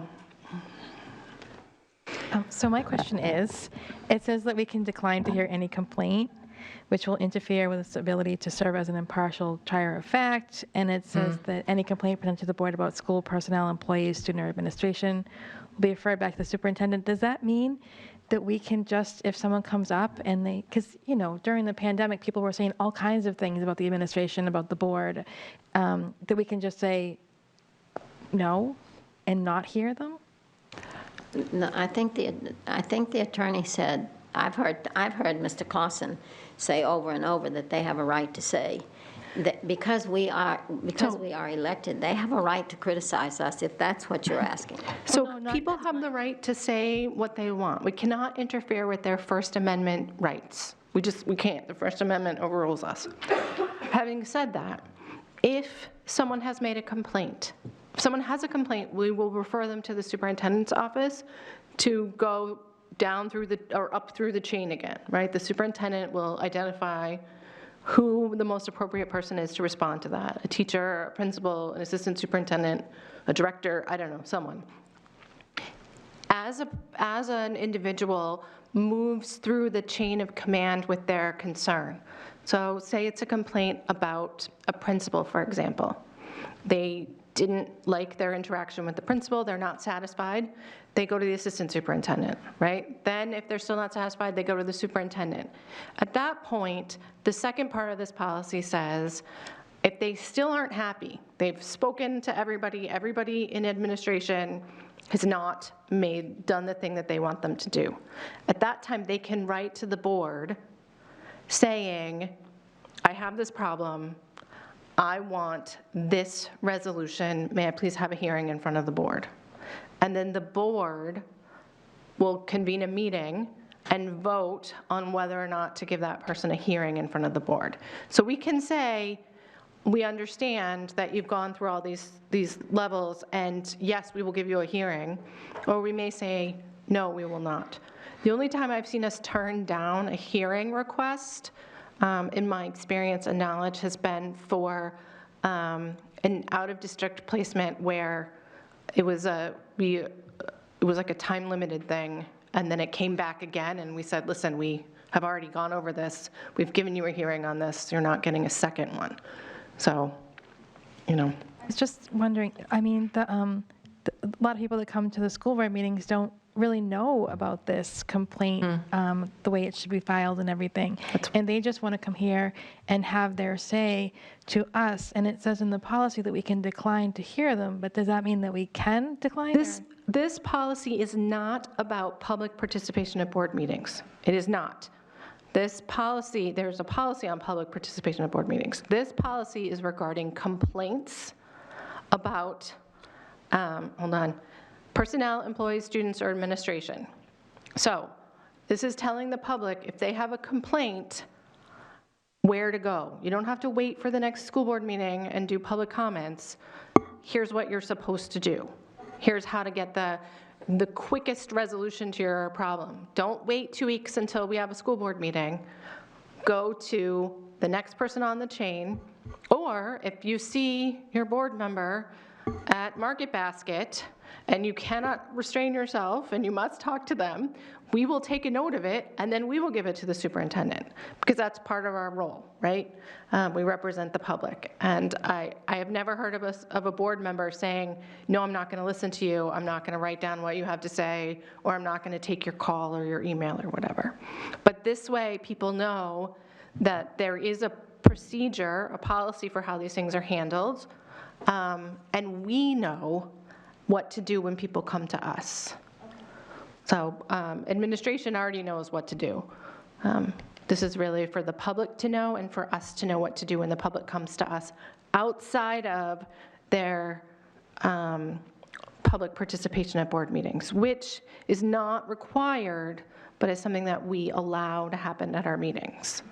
But we cannot interfere with their First Amendment rights except under very specific circumstances. So if they start talking specifically about a teacher, specifically about a student, right, that's when we say this needs to. Right, we will interfere. If someone calls out a student by name at that podium, we'll have a problem because we're going to run afoul of federal law. protecting student privacy. So we've got, you know what I mean? There's a number of things that we have to juggle that the public might not be aware of, and that's okay. So, Ms. Johnson? Thank you. As I said in a policy meeting, and anybody who talks to me, and even when we listen to some of these parents, I think what we need to do, we have to caution them, because if they give us too much information, they have to come before us, then we're not an impartial juror. So that's the biggest thing that parents have to know, and I don't really believe it's sitting in this policy. And I've had parents approach me, and they'll start talking, and I'll say to them, you know, don't say too much to me, because if you ever come before the board in a non-public meeting, and I've already heard your case, you might want me there, you might not want me there, but I might have to recuse myself from listening. So that's a very important piece that parents have to understand, I think, when they come up here and they start speaking, because they don't understand this policy, and they don't understand if they're going to request coming to us, that we don't want to stop them because we want to stop them, but we have to do it because we have to be that impartial person. And that, especially towards emails, I think we have a lot of parents who want to give us all the information in the email, and we appreciate that as human beings, but as people who may be called upon at some point to make an impartial ruling, it makes it extraordinarily difficult for us to be able to do that. So, okay. Okay. So on the motion to approve policy KEB, all those in favor say aye. Aye. Any opposed? Motion passes. Okay. So now that we've discussed that at length, I move that we rescind policy KEBR hearings. That paragraph, that is, this policy was copied and pasted directly into policy KEB that we just approved. So it's not going away, it's just there. So Ms. Raymond made the motion to rescind policy KEBR, and Ms. Ziem seconded. For the record, Ms. Darling is back in the room at 7:30. Okay. Thank you. Welcome. Any discussion on this? Okay. All those in favor of rescinding policy KEBR, say aye. Aye. Any opposed? Okay. Motion passes. All right. The next one we have is policy JH, student attendance. You'll notice that there is not a whole lot in here that has been changed. We're required to go through all of our policies every 4 years, and that is why we brought this one up. When we looked at it, we decided we shouldn't fine people for truancy. Oh, I didn't get a second, sorry. I'll second. I didn't hear what you said either. You decided what?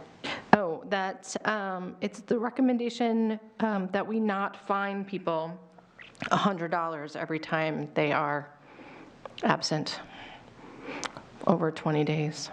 If you look on the page, I don't know what page it is. Were we ever 3. able to collect that money? I highly doubt it. Oh, no, there were, back when I did juvenile probation, it wasn't from here, but I've had courts fine parents for truancy, which I found ridiculous because. Why punish the parent? Right, but it's a, well, discussion. There's a whole different discussion. Fining people is not, it's. If you're interested. We do so many better things now to fix that behavior. If anyone is interested in learning more about truancy and the requirements of students to attend school, there are a whole bunch of laws that cover that, and they are noted at the bottom of this policy. So there's a lot. Yep. Enjoy your reading. I second. Did somebody second it? Yep, I wrote it down. Thank you. Oh. Ms. Brown? So I was wondering if anyone on the board would be amenable to adding, under unexcused absences, a little bit of verbiage next to family vacations to say, note that the following considerations are unexcused absences, family vacations, and this would be my addition, outside of scheduled vacation days. Well, it wouldn't be an absence if you took a family vacation outside of a scheduled. So that's actually, so I'll explain a little bit. I agree with you. And I think this policy also affects students that participate in co-curricular and extracurricular activities as unexcused absences. I know it's affected some band students before that, if they have something that's happening during a vacation week or a vacation weekend, and their family has something scheduled and something like that. It also affects our student athletes. And so I think we lend ourselves to making students, and particularly I think at the high school and middle school level, basically choose between their family and participating in activities. So I'm wondering if if I made that motion or send this back to committee for discussion, if the board would make that consideration. I would prefer that we send it back to committee, because I would like to ask Ms. Gingras and perhaps Mr. Souza, and I'm trying to think of who else would be in charge of student activities that occur on school vacations before I make a change, because I don't know, I just don't know what their thought process is or their reasoning. I know that, if, for example, my child does track, and if you're absent the day before, you're absent from practice the day before a meet, you don't get to run in the meet. Like, that's the natural consequence of not being there for practice. The kids who are there for practice get to be, out there competing. So I don't know what the thought process is for school vacations and some, because a lot of our sports start before school starts. No, I agree. I think, and I would even say, even if you wanted to do scheduled school year vacations, I think that's why it's worth sending it back to the committee. So I do think there are a lot of students that, student athletes who end up being punished, and then subsequently their team is punished because they go away from their family during Christmas vacation, winter vacation, or April vacation, or February vacation. Our current policy is you are suspended for the same number of games for athletes specifically, but I know it actually did affect my daughter when she was in band as well. You're suspended for the same number of games that you missed during vacation. So for some sports, that actually makes it so the whole rest of your team can't even compete even once vacation's over if we apply that policy. I actually had the conversation with someone regarding this specifically recently, and I said, well, you could put in the policy to leave it up to the coach, but I think in that case, you end up, that's when you could see favoritism happening. And if we have something clearly written, you couldn't give, preference to students who are very high achieving athletes versus students that are just putting in their best effort. And I don't know. So I think I would be interested in sending this back to committee if, or adding some verbiage in there. And I looked up our student handbook online. This is also something to look into. You guys give a heads up. It says it was updated in May 22, but it's not available online right now. But I did look it up in April of 22, and it was available. So just the office, something. I just looked it up while I'm sitting here, and it's our athlete handbook is not available online right now. Well, perhaps it's being updated like right now. I don't know. Right. So, I guess the question is, do we want to send this back to committee? If we want to send this back to committee, or if the board feels that we should pass it as is. I don't have an opinion either way. I don't think we would get an answer by tomorrow, so we'd have to hold off until next month. I moved to table this until send it back to committee. A second. Okay. On the motion to table and send back to committee, made by Ms. Brown, seconded by Ms. It's not Seem. table, it's only to send back to committee, Okay. because we can't do both. Okay. Ms. Johnson? Thank you. So we're going to send an email to Ms. Gingrich and ask her about this, so we If it gets sent back to committee, that's what I would do. Yeah, so we can get her opinion on it. Maybe we need a separate policy separated from this, from the attendance, because it's really, I look at it, it's one issue, but it's two separate issues. One is extracurricular activity sports, and then the other one is attendance at school. And one is playing off the other. If you don't attend classes and you have to do something, something happens, you can't play, and they take you out. So you know. And yeah, I mean, to me, this policy doesn't say anything about extracurricular activities. It does. Being penalized for non-school time. Like, do you know what I mean? It says, in order to participate in extracurriculars, they must attend a full day of school on the day of the activity or the last day of school preceding the activity. It doesn't say anything about being absent over school vacation in the policy. So to me, that's a separate, that's a separate athletics procedure that has nothing to do with this policy, whereas this policy is designed towards having kids be in school for the days that school is open unless they are ill or have some other reason not to be in school. Well, so, I think what needs clarification, because I think I know what Jess is coming at, because we have Memorial Day coming up, and I know my Memorial Day is starting a lot earlier than I wanted it to, because I have to go to the Memorial Day parade. So if my kid doesn't go to that marching band thing, their grade is affected, but it's a school vacation day. And granted, we do sign a contract at the beginning of the year saying that we're going to participate in these, and we understand the consequences, but that's it might be fair to look at, is that an excused absence? If it's a planned family vacation on a school day that's already taken off, I don't see the harm in asking that question. I don't see the harm. Does Dr. McKinney know the answer to that question right now? If you skip the band activity that you signed an agreement to go to at the beginning of the year, and your child's grade is affected by it, that doesn't have anything to do with this policy. This policy doesn't say, we're going to fail you because you've missed this. This policy says, if you have 20 plus unexcused absences, you might be prohibited from extracurricular activities. And it says, if you have too many absences, we're going to have the truant officer and the principal to intervene. This has nothing to do with the other things. I'm happy to take it back if we want these questions answered. I think it's just defining what's enough. The wording needs to be clear, because I think we're talking about a procedure.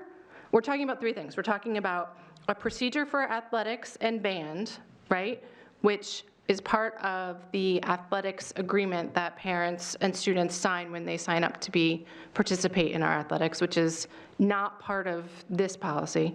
The second thing we're talking about is a procedure in grading for a particular class that has activities that take place outside of the school day, which is something outside of this policy as well, because it's not district-wide, it affects a particular class. And then the third thing we're talking about, which is what this policy is talking about, is chronic absenteeism and what the school district does to help kids get there. So I would suggest that we separate these three things in our mind, and if this policy needs one thing tweaked on it, we would come back to tweak that one thing. But if we take this one, then we have to take the next two as well, because the next two are procedures and protocols regarding what happens if you decide not to go to school for an extended period of time. What do you suggest, Dr. McKinney? The genesis for this policy and procedure was around general student attendance during the course of the school day, not for vacations or attendance at other outside of school events that may tie to extracurriculars. The genesis came from student services, Mr. Chopra and Mr. Parker, around secondary schools and having kids get back to school, and what's the protocol if they're not getting back into school. If there are issues where there's conflict, you can send those to me. I'll go investigate them and get the answers back to the board. But we've passed a lot of policies this year, so there's a domino effect. So we have to communicate that to the principals, then to the teachers, and that's why that handbook is still getting updated, because we've passed a lot of policies there. Those are derived from all the policies and communicated to families through the handbooks. So, you know, it's possible that a good intentioned teacher made up a contract years ago to get kids to attend and know all these things, but now it can be in conflict with updated policies, not to punish kids, but it's just a matter of updating and reviewing those sort of things. So I hope that helps in regards to this. It was more in terms of updating our current policy and actually having a policy on the books of what attendance looks like, what are the reasonable excuses for not being in school, and then what are we going to do about it if kids are chronically absent. And I think it outlines that, the 15-day letter, if you're out for 20 days, what happens.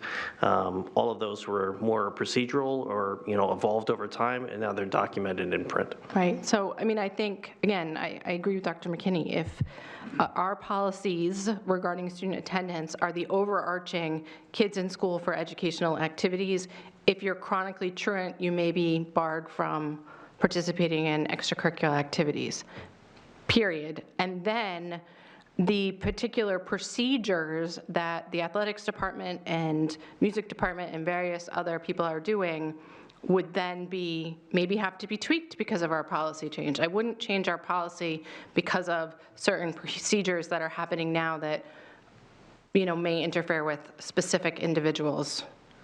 So, go ahead. Brown?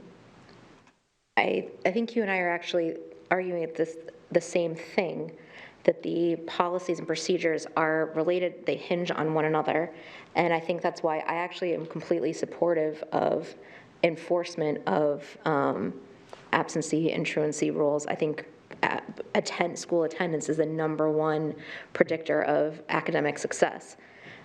I just want to change the definition in the policy so that as it applies to the procedure, there's no gray. So that's why I would really like to send this back. I think it's worth, I mean, if we send it back to committee. Yeah, I hear what you're saying. I disagree, so we'll see what the board says. I mean, in my opinion, you don't write a procedure, you don't write a policy based on a policy regarding attendance based on participation in extracurricular activities, which are extra. You write the policy based on going to school, and then you let the extracurricular procedure flow from the policy. And if our athletic director feels like that procedure still is appropriate, that's not my purview. That's the that's the athletic director's purview. It's not the board's purview. Go ahead, Dr. McKinney. Just two other things. One, from being at the building level, it's usually not school or district affiliated programs that cause the conflict, because we know this calendar. It's usually kids who play on a travel team or a club team, or they're in some other tournament, and they are going to an out-of-state competition, and they're out of school for a period of days. That's where the conflict arises. And then two, we've been pretty generous with attendance overall throughout the pandemic. So I don't see those being the source of conflict where you're going to run up a tab and get to 20 days and then you're going to lose eligibility to be in athletics. Right. The big issue is April vacation, because some athletic teams at the high schools have practices over April vacation or other items that happen over April vacation. And if you don't go, then you can't participate when you get back. Sorry, I don't think Dr. McKinney was finished. Sorry, Dr. McKinney, I apologize. I think I'm finished. I lost my train of thought. It's easy to do. That's my experience at the building level. The conflicts come from other things. So if it's something that can be resolved at the building level, most of the principals resolve it. It's not something that this policy or the genesis for the policy and the procedure was initiated. So my recommendation would be to continue with the policy. If there are outstanding questions, I'm happy to get the answers back to the board. Thank you. Okay. Ms. Deem? My concern is that our district is so large, and, some people speak up, but other people are just being penalized because it's being because it's being misread by somebody. I mean, obviously, if there's any confusion at all, it seems to me it should be, I don't think it's fair to penalize anybody unintentionally, and I don't think it would be intentional, but it doesn't matter. A penalty is a penalty. And so those who, squeaky wheel gets the oil, so those who speak up and say, well, this is why that happened, and then administration, I'm sure administration is very reasonable and tries to work with these guys. But if it doesn't come there, then it's not, then somebody is going to be somebody's being penalized, and I wouldn't want anybody penalized unfairly because it gives you bad feelings about the district. It gives you bad feelings about school. It gives you bad feelings about your community. You know, they only care about the ones that, you know, that know the superintendent, or the ones that know that have an in with Mrs. Gingrich, which we know that's not true. Mm-hmm. But from their perception, so why would we take that chance? That's my take on it.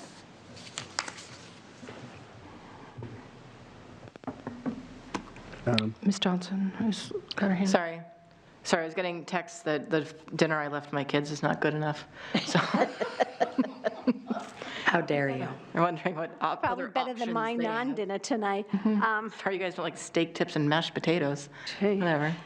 I'm going to support this, because listening to the whole conversation, and you read the absence and extracurricular activities, this has to do with the attendance policy of kids being in school. This doesn't have anything to do with outside of it, as I read this policy. And, you know, we can't write policies for kids, the board members' kids or anything. We have to write policies that affect everybody. I think if we're going to do an extracurricular activity policy, I think we have to have a weighed in and do that separately, or have the procedures. This deals with our students being in school every day, because we're taking the fine away that we never collected anyway. Mm-hmm. You know, so I think, you know, it must have been during the horse and buggy days that we wrote this, you know? I mean, there's things in the NROs that is in Nashua, there's still some of that. Yeah. But I think, I'm not going to hold this up. And if we need to amend it, bring it back and add additional information, I think that's fine.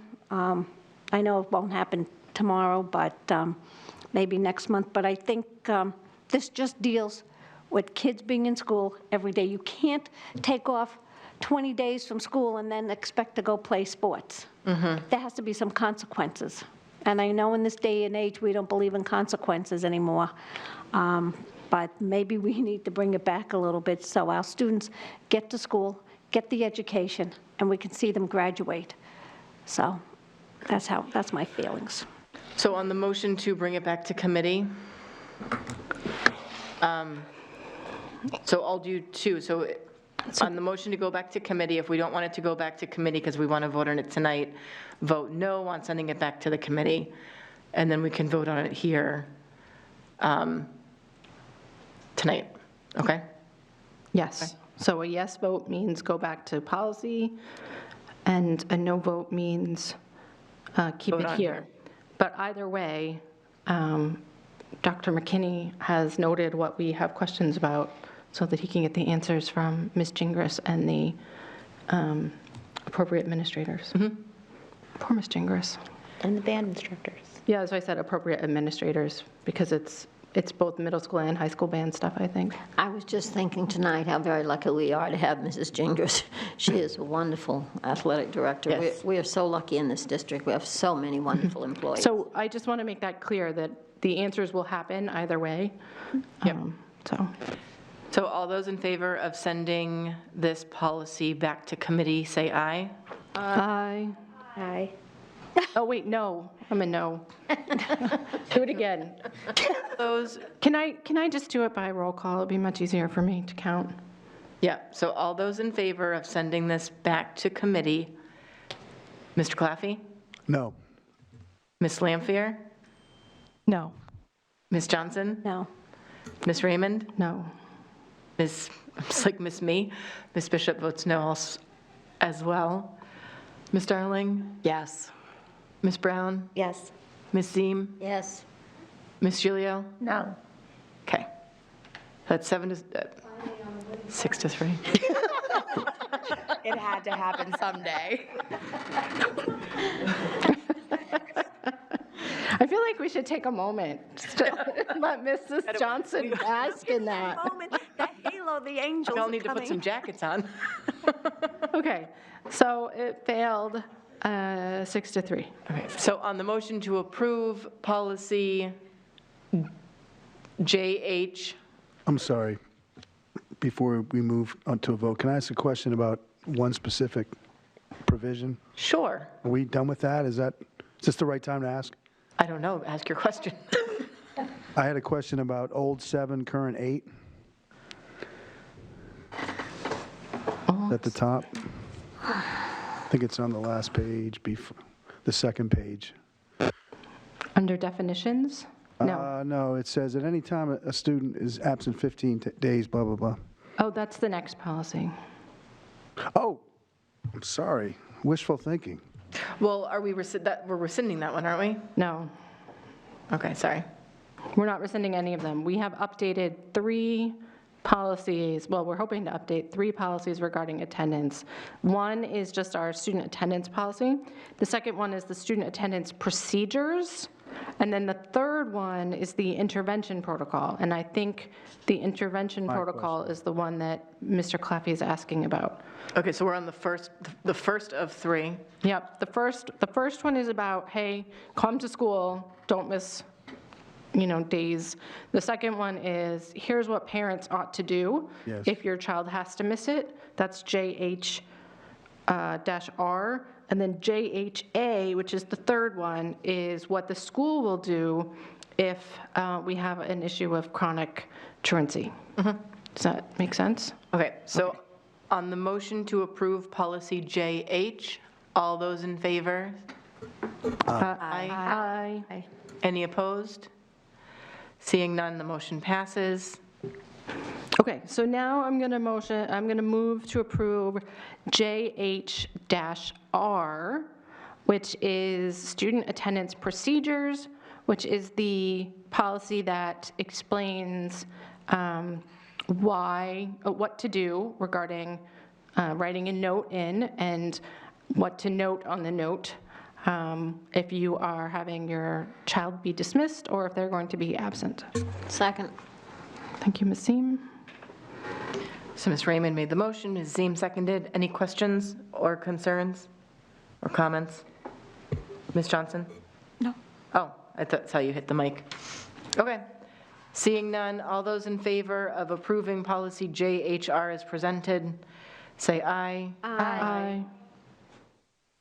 Any opposed? Motion passes Okay, and then, with jubilant audience attendance. I don't know if he knows that his vote doesn't count yet. He's got a couple years to go. no. Soon enough. So I move to approve policy JHA, attendance intervention protocol. Second. Okay, thank you, Ms. Seem. And this one is the one that details step by step what the schools do when there are issues with truancy to help our students be successful at coming to school. And we haven't looked at it since 2011, so things have changed a little. What was your question, Mr. Claffey? First of all, I just was curious. So this is in red, not blue, but it's new, right? New wording? Yes, it wasn't in there back in 2011 when we first wrote this. So I'm curious. So in the past, 10 days and then no more letters went out to parents? Is that? That's what the policy required. I know that at a certain point, administration would then call and make a report of educational neglect, but I don't know what was happening between the 10-day letter and the decision to call for chronic truancy assistance through, it's not CHINS, is it CHINS?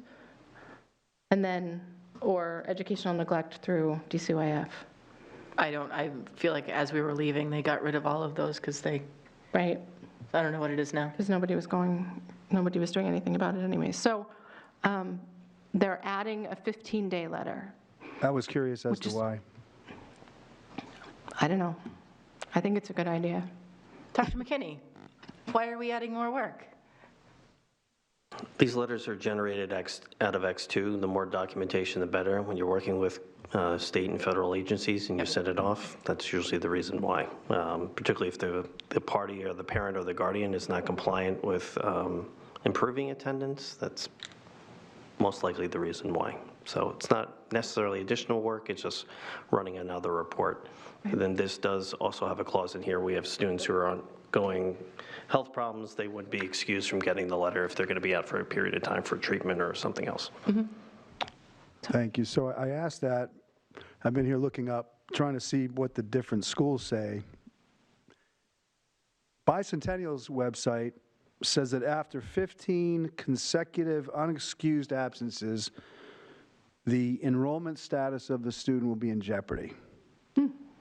Fairground says after 15 days of absenteeism, doesn't say consecutive, after 15 days, the student will be removed from enrollment. So I'm wondering, how can two elementary schools have different policies? So years ago, let's see, 1, 2, 3 superintendents ago, there was an understanding of a procedure that when we had kids leaving the district for extended period of time and traveling internationally to visit family and may not be back for periods of time, the procedure in place was that you would be unenrolled from that school.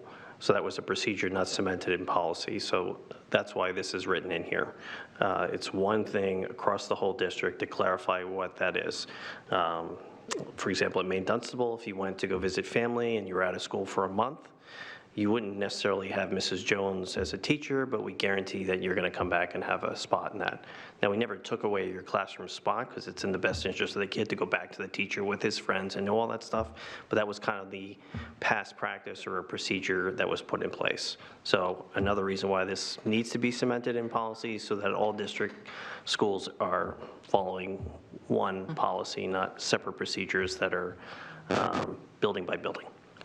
So if this policy gets approved tonight, how do the various school administrators know to go and check and make sure? Like, what's the process once we approve something like this, where we're changing perhaps for some schools but not for others or whatever? How do they know that, hey, this has been changed and you need to check it out and make sure that you're following what the board has said for the whole district? So after a board meeting, the superintendent's office sends out updated policies to the schools.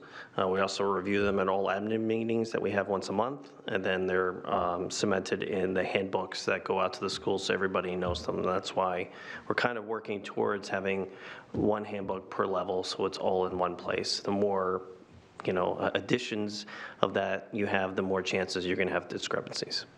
I'm not going to apologize for going through the policies. I know Ms. Bishop started it, and we're trying to get all up to date. So I have to say, that is an impressive list I made. So broken down my months and years, just if anybody ever wants to look at it, it's top notch. Ms. Lampier? So my question is that I don't see anything regarding being tardy in this attendance intervention. I think it's protocol. considered a half day. Like if a student is habitually tardy, like 15, 20 minutes or whatever, how would that be counted? I asked this because my son, when he was in high school, had a big habit of missing the bus, and I just wanted to know because tardiness isn't mentioned at all. Yes, we do mark kids tardy. Those are best handled at the building level. Sometimes we have kids who go to breakfast and wander and see their friends, and then by the time they get to homeroom, they're marked tardy, but they're actually in the building. Then the parent will call and say, why is my kid tardy? And then come to find out they've been having breakfast with their friends or wandering the hall or doing other things. So yes, we mark them tardy, but also we follow up on those concerns. Okay, thank you. In case any students are wondering, Dr. Crisp calls out by 9:30 in the morning if you're not in class. Yep. I think most of the schools have a procedure for doing that, of notifying parents if students aren't there. It's very heart attack inducing when you get that call and you don't expect to get that call. Yes, I've been the recipient of that one too, and I'm like, my kid is 5'8" with pink hair. Like, how did you miss him? All right. Okay, so all those in favor of approving policy JHA, say aye. Aye. Any opposed? Motion passes. I want to say JHA, say hey. That wasn't the right. Right, that's the last policy I have, but we're meeting again tomorrow, and we have several more to look at, including that public participation at board meetings, and a couple other ones regarding board members and board employee communications.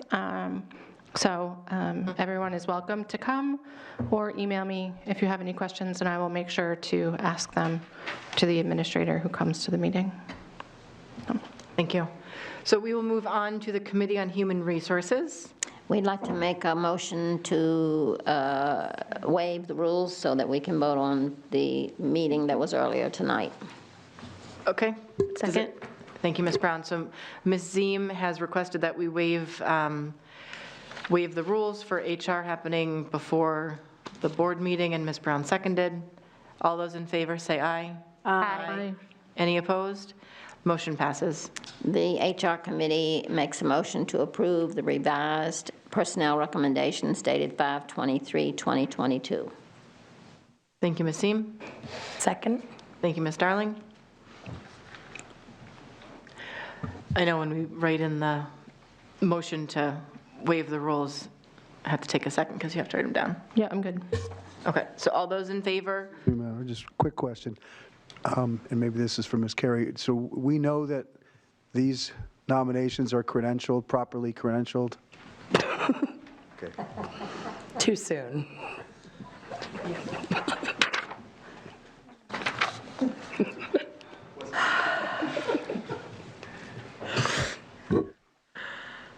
Okay, so on the motion to approve the personnel recommendations as presented dated 5/23/2022, all those in favor say aye. Aye. Any opposed? Nay. I'm sorry, I missed was it. Ms. Ms. Brown? I didn't ask if we had any questions. No, I'm sorry, Ms. So Brown sorry. was an N? Okay. Yes? She was a no, but I just wanted to make sure I forgot to ask if anybody had any questions or comments. I didn't want to not allow Ms. Brown to get a question answered or something, so sorry. Sorry, I just wanted to make sure I wrote it down properly. Okay. Ms. Ziem? The HR committee makes a motion to approve Ashley Odorno as assistant principal for Sunset Heights Elementary for the school year 2022-23 at an annual salary of $74,750. Second. Thank you, Ms. Ziem. Thank you, Ms. Filio. Can I just say that she was here earlier tonight? We did have she used to work in the district. She's happy to be coming home, but I was especially impressed that she has her minors in special education, and from my perspective, that's a great thing because I think she will bring, it's a gift. It's a gift. And so I wish all of our teachers could go back and get that because there's such a great need during this time. Thank you. So apologies, seconded by Ms. Giglio? Yes. Thank you. Right, Ms. Giglio, you seconded? I did. That, okay, thank you. I thought so. Okay, so all those in favor of approving Ashley Odierno, assistant principal for Sunset Heights Elementary for the 2022-2023 school year at the annual salary of $74,750, say aye. Aye. Any opposed? Motion passes. Okay. Okay, so we don't have any JSSBC. Well, I guess. It's Thursday. It's Thursday, so the liaison report, but we do have something to address in new business. Let's go into unfinished business. Are you ready? I am. Was that it? Was there an ed council or anything else? There was an ed council, wasn't there? Who attended that? Oh, I did, but I didn't bring my notes with me. Okay, you don't have your mic on. And I didn't bring my notes with me tonight, but there wasn't at council meeting. Okay. Do you remember the date of that? It was Thursday. Thursday. Last It was Thursday? Yep, the 19th. Okay. Thank you. So moving on to unfinished business, we have a motion on the table from 12/20/2021. This was in regards to a larger discussion about the combined classrooms in, I believe, the high school mostly, but it prompted a request and a motion by Ms. Ziem to have a weekly update about how many teachers were absent, how many kids were absent, and how many times we needed to combine and put students in, a cafeteria, a more congregate setting. Would you say that's correct, Dr. McKinney? Yes, Madam President. And we think we're probably done with that need now. Past the crisis. I know, right? So the main three schools are both high schools, then Elm. They've been managing, I certainly want to keep the board up to date with hiring and vacancies and teacher attendance, but it's really not going to change much now. We're not at like the mid 400s where we were with COVID and over 200 absences. It varies day to day. We watch it. Sometimes it's a Friday, sometimes it's a Tuesday. But if those things were to change, I'm happy to bring kind of a monthly report to the HR committee and keep the board informed of what's happening. But my main goal is to have the two high schools who have at least 15 vacancies to give them the time to go and hire teachers for next year, because we need people, please. Yeah.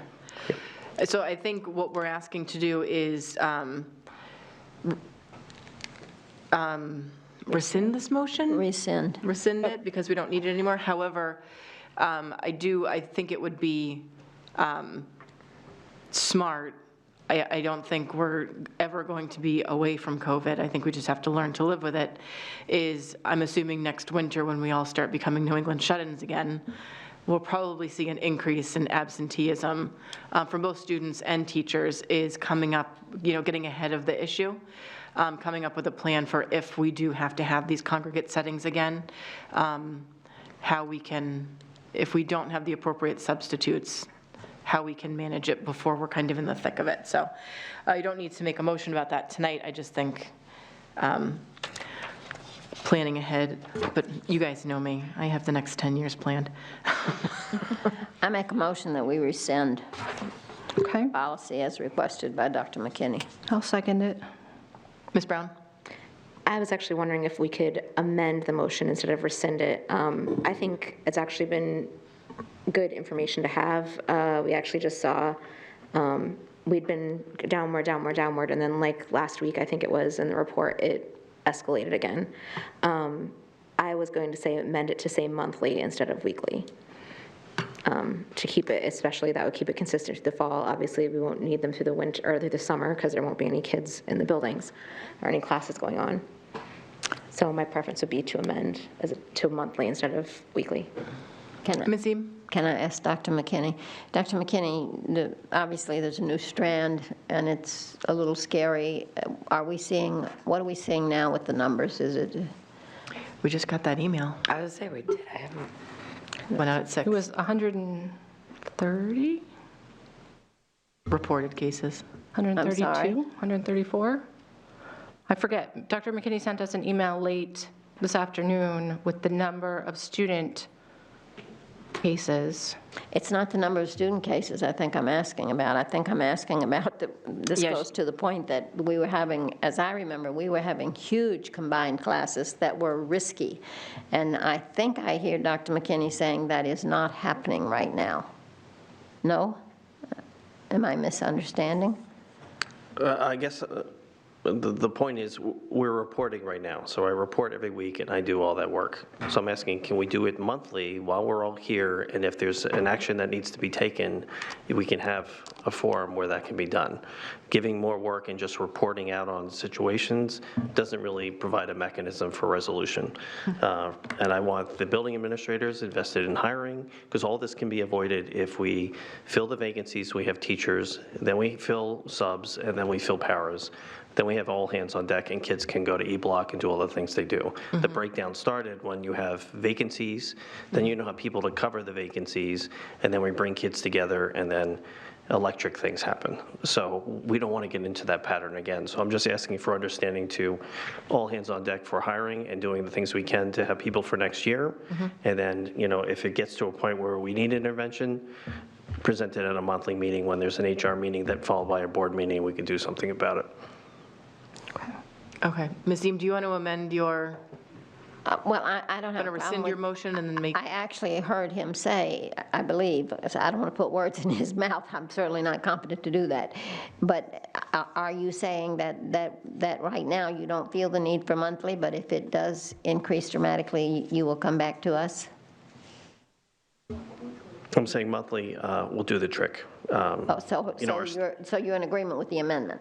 It's May 23rd. Our staffing is what it is. I mean, there's not going to be a flood of people coming to work the last 4 weeks of school. It's not the most exciting time. I mean, it is in some ways, but it's not when people come in and go to help out. I wish they did, but we are where we are. The things to watch out, obviously, are COVID numbers and absenteeism. So watching for patterns, watching to see our teacher attendance, and then presenting that monthly. And if it gets to a point where we need to do something, providing the board with a recommendation. So I'm sorry, just wording-wise? So the yes, motion leave it at a month, change it to a month. would be to amend the motion from... Weekly. Can everybody just withdraw their motions and then we just say monthly and then we don't have to do the two votes? Right, that's what I'm trying to do. Okay. So Jess, do you want to remove your amendment and then Ms. Ziem can withdraw her? We both withdraw.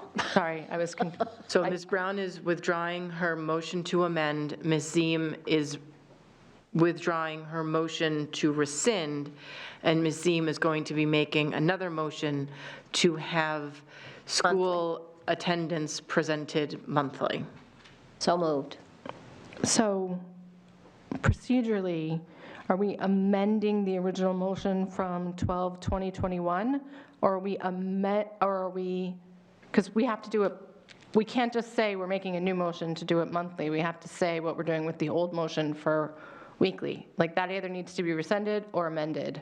I think the way you'd phrase it, if I may, I think it is move to amend the motion made on 12/20/21 to provide a monthly report on teacher attendance, et cetera, et cetera. Thank you. Sounds good. To include the number of combined classes. To amend. I'm going to say it one more time before we vote, just because. Yep, so I'm just, the way I'm writing it down. So to amend the motion from 12/20/21 to, provide monthly reports rather than weekly reports, yes? Okay. On teacher attendance at each school to include the number of combined classes.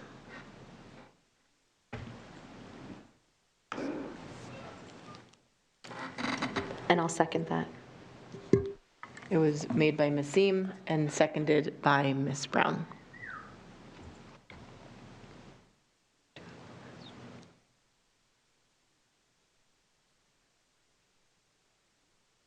Okay.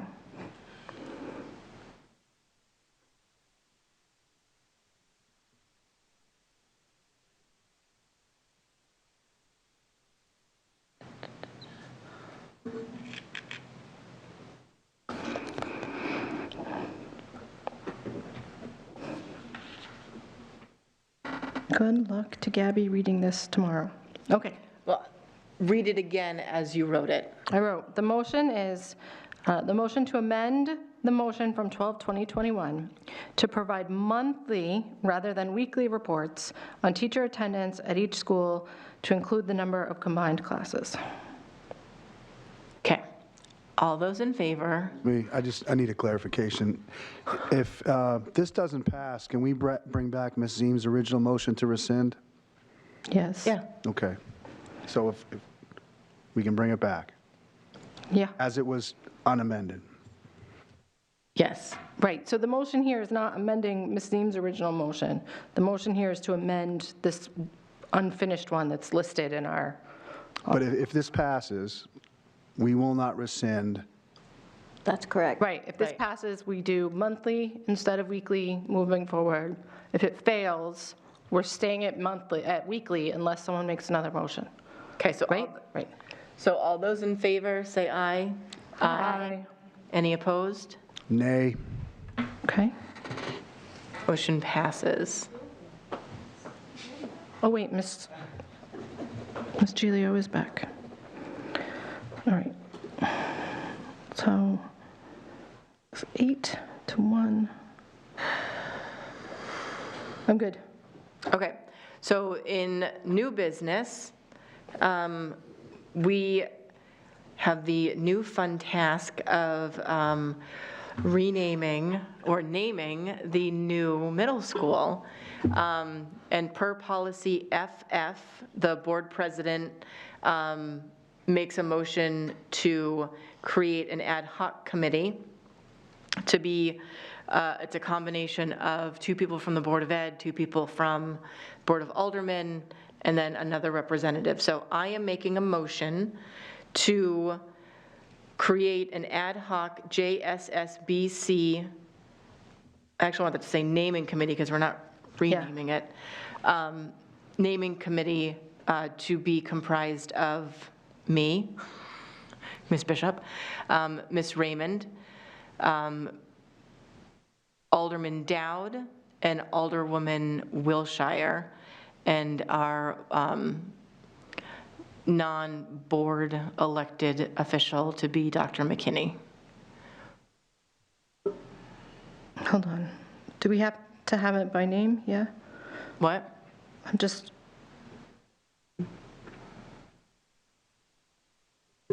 is it Dr., do we have to have it by name, or do we just say the superintendent?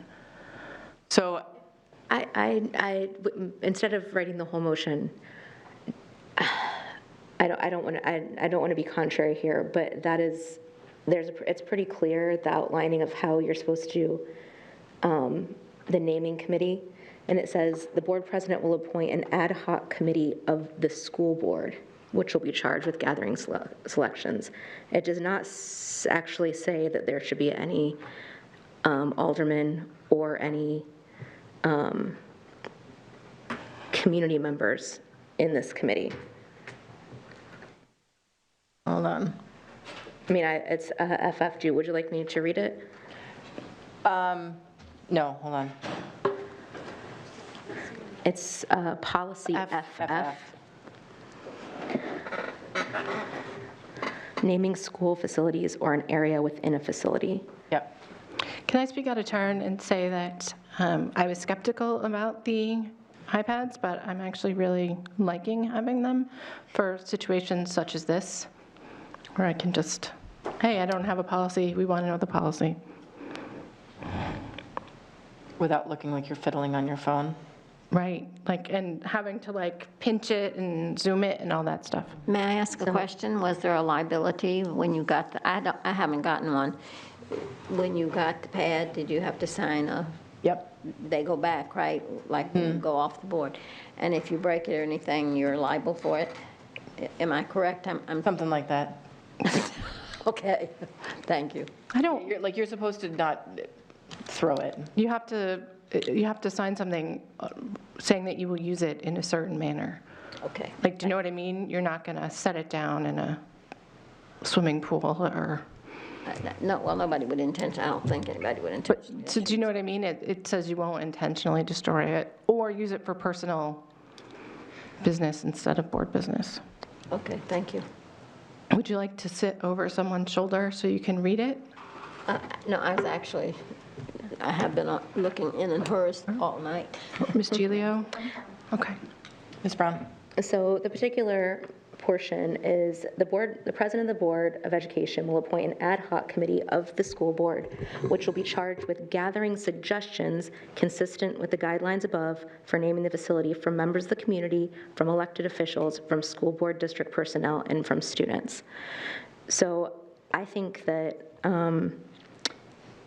I think this is one of our jobs that's assigned to us, our tasks, and I think it's also one of our privileges, in all honesty. I do think we should absolutely take consideration and, whether we want it to be essays, whether we want it to be just public comment from the community, from students. Actually, I think having Mr. Sahu and Mr. Rogers on the committee, since they are, in fact, board members, would be reasonable.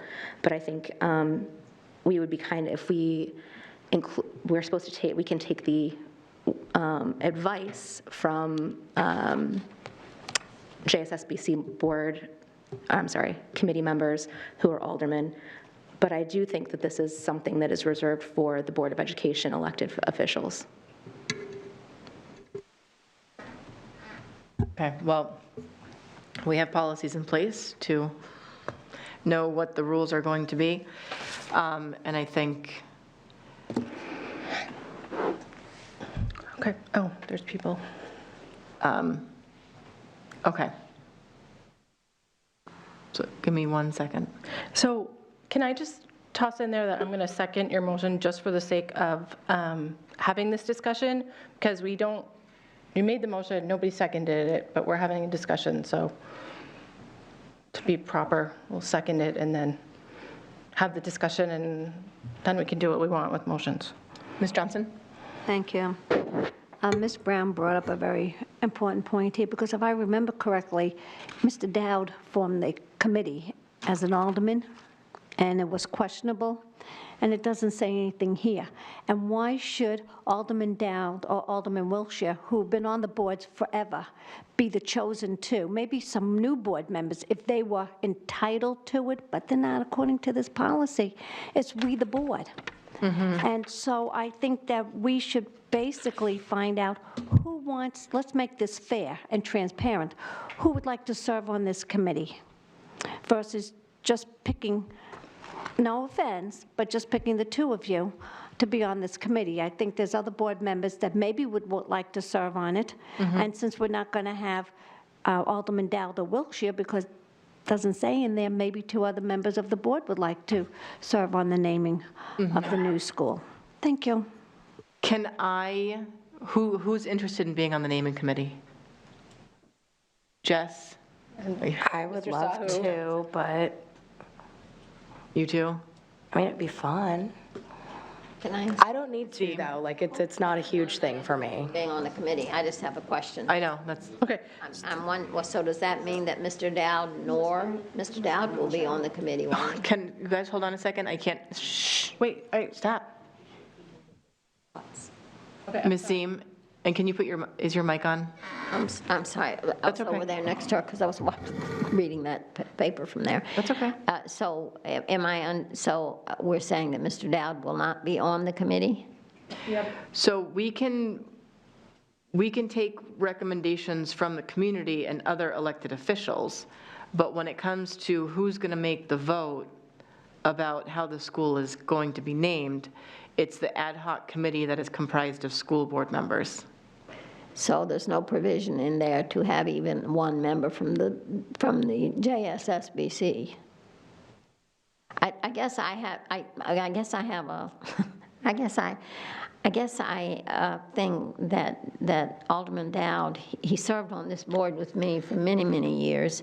He's been, I think he said 40 years serving the city, and I wouldn't want him slighted, even if it was just to, let him honorarily sit in or something, because I have to say that I feel that his devotion, that the hours upon hours, I can't even imagine the hours that he's putting in right now. It is his full-time life, is what I would suggest to you. And so I think that he certainly should be, there should be some, there should be some allowance or some consideration of his contributions. That's all. But I'm sure we I can. understand I have one vote, so. Yeah, and I'm sure there's a way that we can just, I mean, if it's an ad hoc committee and the school board members are the people who vote, he can just be a non-voting member. Well, and I But wouldn't. I feel, I mean, he has been working so hard on this middle school project, and Forever. And doesn't the thing feel is, right. the other lady, she's been on Alderman forever, and she's wonderful. She's like him. She I know, has we just given- kind of picked a small group of the already, Well, but she has not JSSBC. been, the point I want to make is, she has not been involved as much in the school. Alderman Dowd has been involved in the school for as long as I've known him. And he was, I didn't always agree with him, as I don't always agree with anybody, you all know me. But having said that, I always respected him. He always behaved himself like a I think he does great service to our community, so I just wouldn't want him offended. Thank you. Ms. Raymond? Just a little historical precedent. We have used this policy before for requests for naming facilities within the schools, such as a workout area, and I think there was a request to name a field, and there have been other requests. And in the past, the ad hoc committee has included other people outside of the board. So like if it was a workout area, I think we've included the athletic director and some other things as members of the thing, and then they would bring it to the full board to say, this is our recommendation, and then the full board would vote on it, or that it never got out of the ad hoc committee because the ad hoc committee did not recommend going forward with the name change. So that's all I wanted to say. Right, so the ad hoc committee, I mean, we'll vote on sending it to the school board, but what the ad hoc committee needs to do is the work behind the voting, which is coming up with a way to include the public. How are we going to gather that information, scheduling the meetings to allow people to come to these meetings? So it's the work part of the naming, and then once that ad hoc committee comes up with their recommendation, it's presented to the full school board. The other piece of this is we are getting absolutely gouged on prices for materials, and the longer we wait on naming the facility,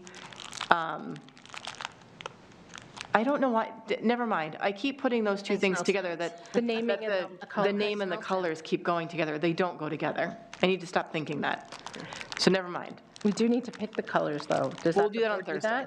Oh, okay. No, we don't, but we want to have like the name to figure out, like, it kind of all trickles down. Once you get the name, then you get the mascot, and then you, I mean, that's what seems to make sense to me. Like if you're going Those to be, things can be done without waiting on buying the supplies that you need. so for like the colors, there are some drop-down metal dividers that they're going to paint with, whatever the logo's going to be, but it has to be made in a facility. So that's the kind of stuff that we have to figure out, and the architects have to draw up and whatever.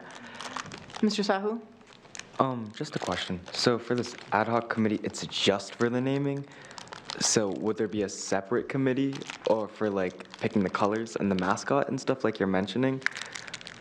So who's making those decisions? Because you're saying that it's time sensitive. Is that from the athletic director and the principal to the JSSBC? Hey, Dr. McKinney. Or did you want to do it all together? I was kind of thinking it would be something that would be done all together, but I don't want to touch that. I think there's some confusion. Hearing about this from the past, administration picked the colors for North, for example. The committee did the naming, and then the administration used those two pieces of information to come up with the mascot. So I think you do one thing at a time. You certainly work with administration. We already have recommendations around the colors. And then we can work with administration to come up with a recommendation for our mascot. So those are kind of the steps that have happened in the past. Stacy Hines has some of that information and how it worked from before. So I hope that's helpful. It is. Mr. Claffey? So it's clear from policy FF, the ad hoc committee has to consist of us. You can gather as much input as you want from anybody else. So who is going to be on this committee? Well, that's what I'm hoping. Now that we know it can only be members here, let's name them and go. Well, let me think for a second. So wait a second. So I know. So are you saying that we are not, that the motion, there's a motion on the table, and that motion is to create the committee with specific individuals? Should that motion be withdrawn, voted on? I'll withdraw it. Okay. That makes my life easier. I'm thinking of a number between 1 and 10. It seems to me that if you're going to vote on it, I would suggest that you do everybody write the two, you know that you have the names of everybody who wants to be on the committee. Then everybody takes a blank piece of paper and they write the 2 names they want. You put them all together and you come out with the 2 who have the highest 2 votes. Just that way you don't get into a pull from a hat. I don't for the That is like the perfect voting process. Just the most. Well, only because I don't want to alienate anybody. I don't want to pick Jen over Heather and then Heather gets mad at me, or Christina over Jessica and have Jessica get mad at me. Does the motion this evening have to have names, or can the motion simply be that that there will be, that we're forming a naming committee that will have 4 or 3? Or Why don't we do it, may I interject here, because this is getting crazy. We're going to have the thumbs up, thumbs down, or sideways pretty soon, you know. Why don't, if we're going to have 4 people, why don't we do the 4 people with 2 alternate? So then this way, if someone can't make it, and even the alternate can still attend the meetings, they don't have a vote unless, like we do in our committee meetings. And then this way, it's clean, it's cut. I don't care, I can be an alternate, it doesn't matter to me. I'll be more than happy to do that if somebody really wants the seat more. That's fine with me. But I think that's what we really need to do, to keep talking about how many people, what are we gonna do? I mean, we're wasting time. Let's just do it and get it over with, and then we know we got the 4 people, 2 alternate, and go from there. Well, let's just pick an odd number for Actually, I have a voting. suggestion for that. I think it's great. If you keep it at 4, it makes you don't have a quorum to actually essentially codify it via our policy, because if we had 5 board members, then it would be technically a meeting. If you keep it at 4 and then make Samay the 5th, he can automatically be on there as far as I'm concerned. Make him the 5th, and then I like the idea. That's actually really smart. Make an alternate, 4 plus an alternate, and then Samay, so then you have a 5 commit. Official 5 that makes it an uneven number. That's smart. I don't think students have voting rights, though. Well, no, that's what I'm saying. It would help, you could move it through the committee, but it wouldn't actually make it, he could put it out of committee, but it wouldn't actually make it an official board action until it came in front of the full board, because you still would only have 4 board members voting on it. He could bring back suggestions to the students and bring it back to the committee and just give the suggestions with no voting. That's the stuff that we'll have to tease out the details about how that's going to be done. So the motion then is to create an ad hoc naming committee for the new middle school, Comprised of, raise your hands if you want to be on the committee. 1, 2, 3. I would say if there's a spot, I want it. If there's not, then I'll be the first to back out. So we I'll be have. an alternate. We're done with I'll be drama. an alternate. That's fine. Mics aren't on? Whose mic isn't on? Mine, I fixed it. All right. Okay, so keep your hands raised if you want to be on the naming committee. So I have 1, you're an alternate, 1, 2, 3, 4, 5. So we have 5. Plus we have 5. Do you want to be the alternate? Sure. Okay. So the ad hoc committee, the ad hoc naming committee for the new middle school, Raymond, Bishop, Darling, Brown, with alternate Johnson, and ours. And let's invite the student reps and the superintendent. We'll invite the student reps. And the superintendent. And the chairman of the JSSBC. And the chairman of the JSSBC.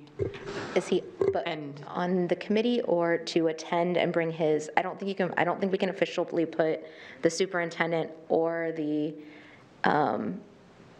any members of the JSSBC who are not board members.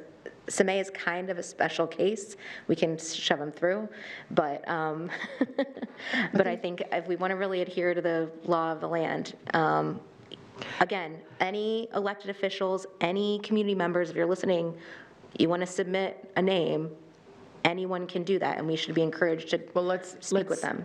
Yeah, we'll figure out what that will be. I think involving having, the non-voting member, the non-school board members be Alderman Dowd, superintendent, at least then when we're looking at gathering more information about like why we want to name the facility what it is, instead of saying like, I'll get in touch with him tomorrow and just adding extra steps. They're already at the meeting, but they're not. They're invited. So they're invited. Isn't that what you said? Invited, but they're not committee members. I mean, if you want to make it to the letter, but you do what you want. To me, this is like any other committee we have where we have advisors who come to the meeting. I mean, you know what I mean? Mr. Parker is on the policy committee, but he doesn't vote for the policy committee. Right. Yeah, so that'll be the people that I identified, and then those other people will just be consistently emailed the meeting times, and they're expected to come. All right, so here's how I wrote it down so that I make sure I've got it properly. Motion to create an ad hoc naming committee for the new middle school comprised of J. Bishop, J. Brown, C. Darling, I wrote J. Brown again, H. Raymond with an alternate of P. Johnson, and invite the student reps, the superintendents, and Alderman Dowd. Is that the motion? Okay. So that's my motion. Can you read it again, please? Sure. So, yeah, Heather can read it again. The motion is to create an ad hoc naming committee for the new middle school comprised of Jen Bishop, Jessica Brown, Christina Darling, Heather Raymond, with an alternate of Paula Johnson, and invite the student representatives, the superintendent, and Alderman Dowd. That's my motion. Second. Ms. Seem seconds, thank you. Okay. Any further discussion? Okay, so on, all those in favor of adopting this motion, say aye. Aye. Any opposed? Okay, Okay, so it passes unanimously. Wonderful. motion passes. Okay. That, let me open my stuff back up. Okay, so, that's okay. Okay, so other new business. Dr. McKinney, do you want to speak to the Nashua Education Foundation's grant? Sure. Thanks to the generosity of the NEF, they've approved 8 grant applications for 8 different teachers, totaling $19,759. Included in your packet is a list of the grants and the grant name description and the teacher. I'm recommending the board accept these grants so we can pass on these funds to these teachers. Thank you. Okay. So I move to approve the Nashua Education Foundation Spring 2022 Grant Awards totaling $19,759. Second. Yep, everybody. Ms. Ziem seconded. Any discussion? Thank you. Oh, thank you to the NEFIs. That's wonderful. Thank you. Yes, thank you. This is going to be I love seeing us get this kind of stuff and see what our teachers are going to do with it, so thank you. All those in favor of accepting, all those in favor of the motion, say aye. Aye. Aye. Any opposed? Seeing none, motion passes. Okay, so this brings us up We to.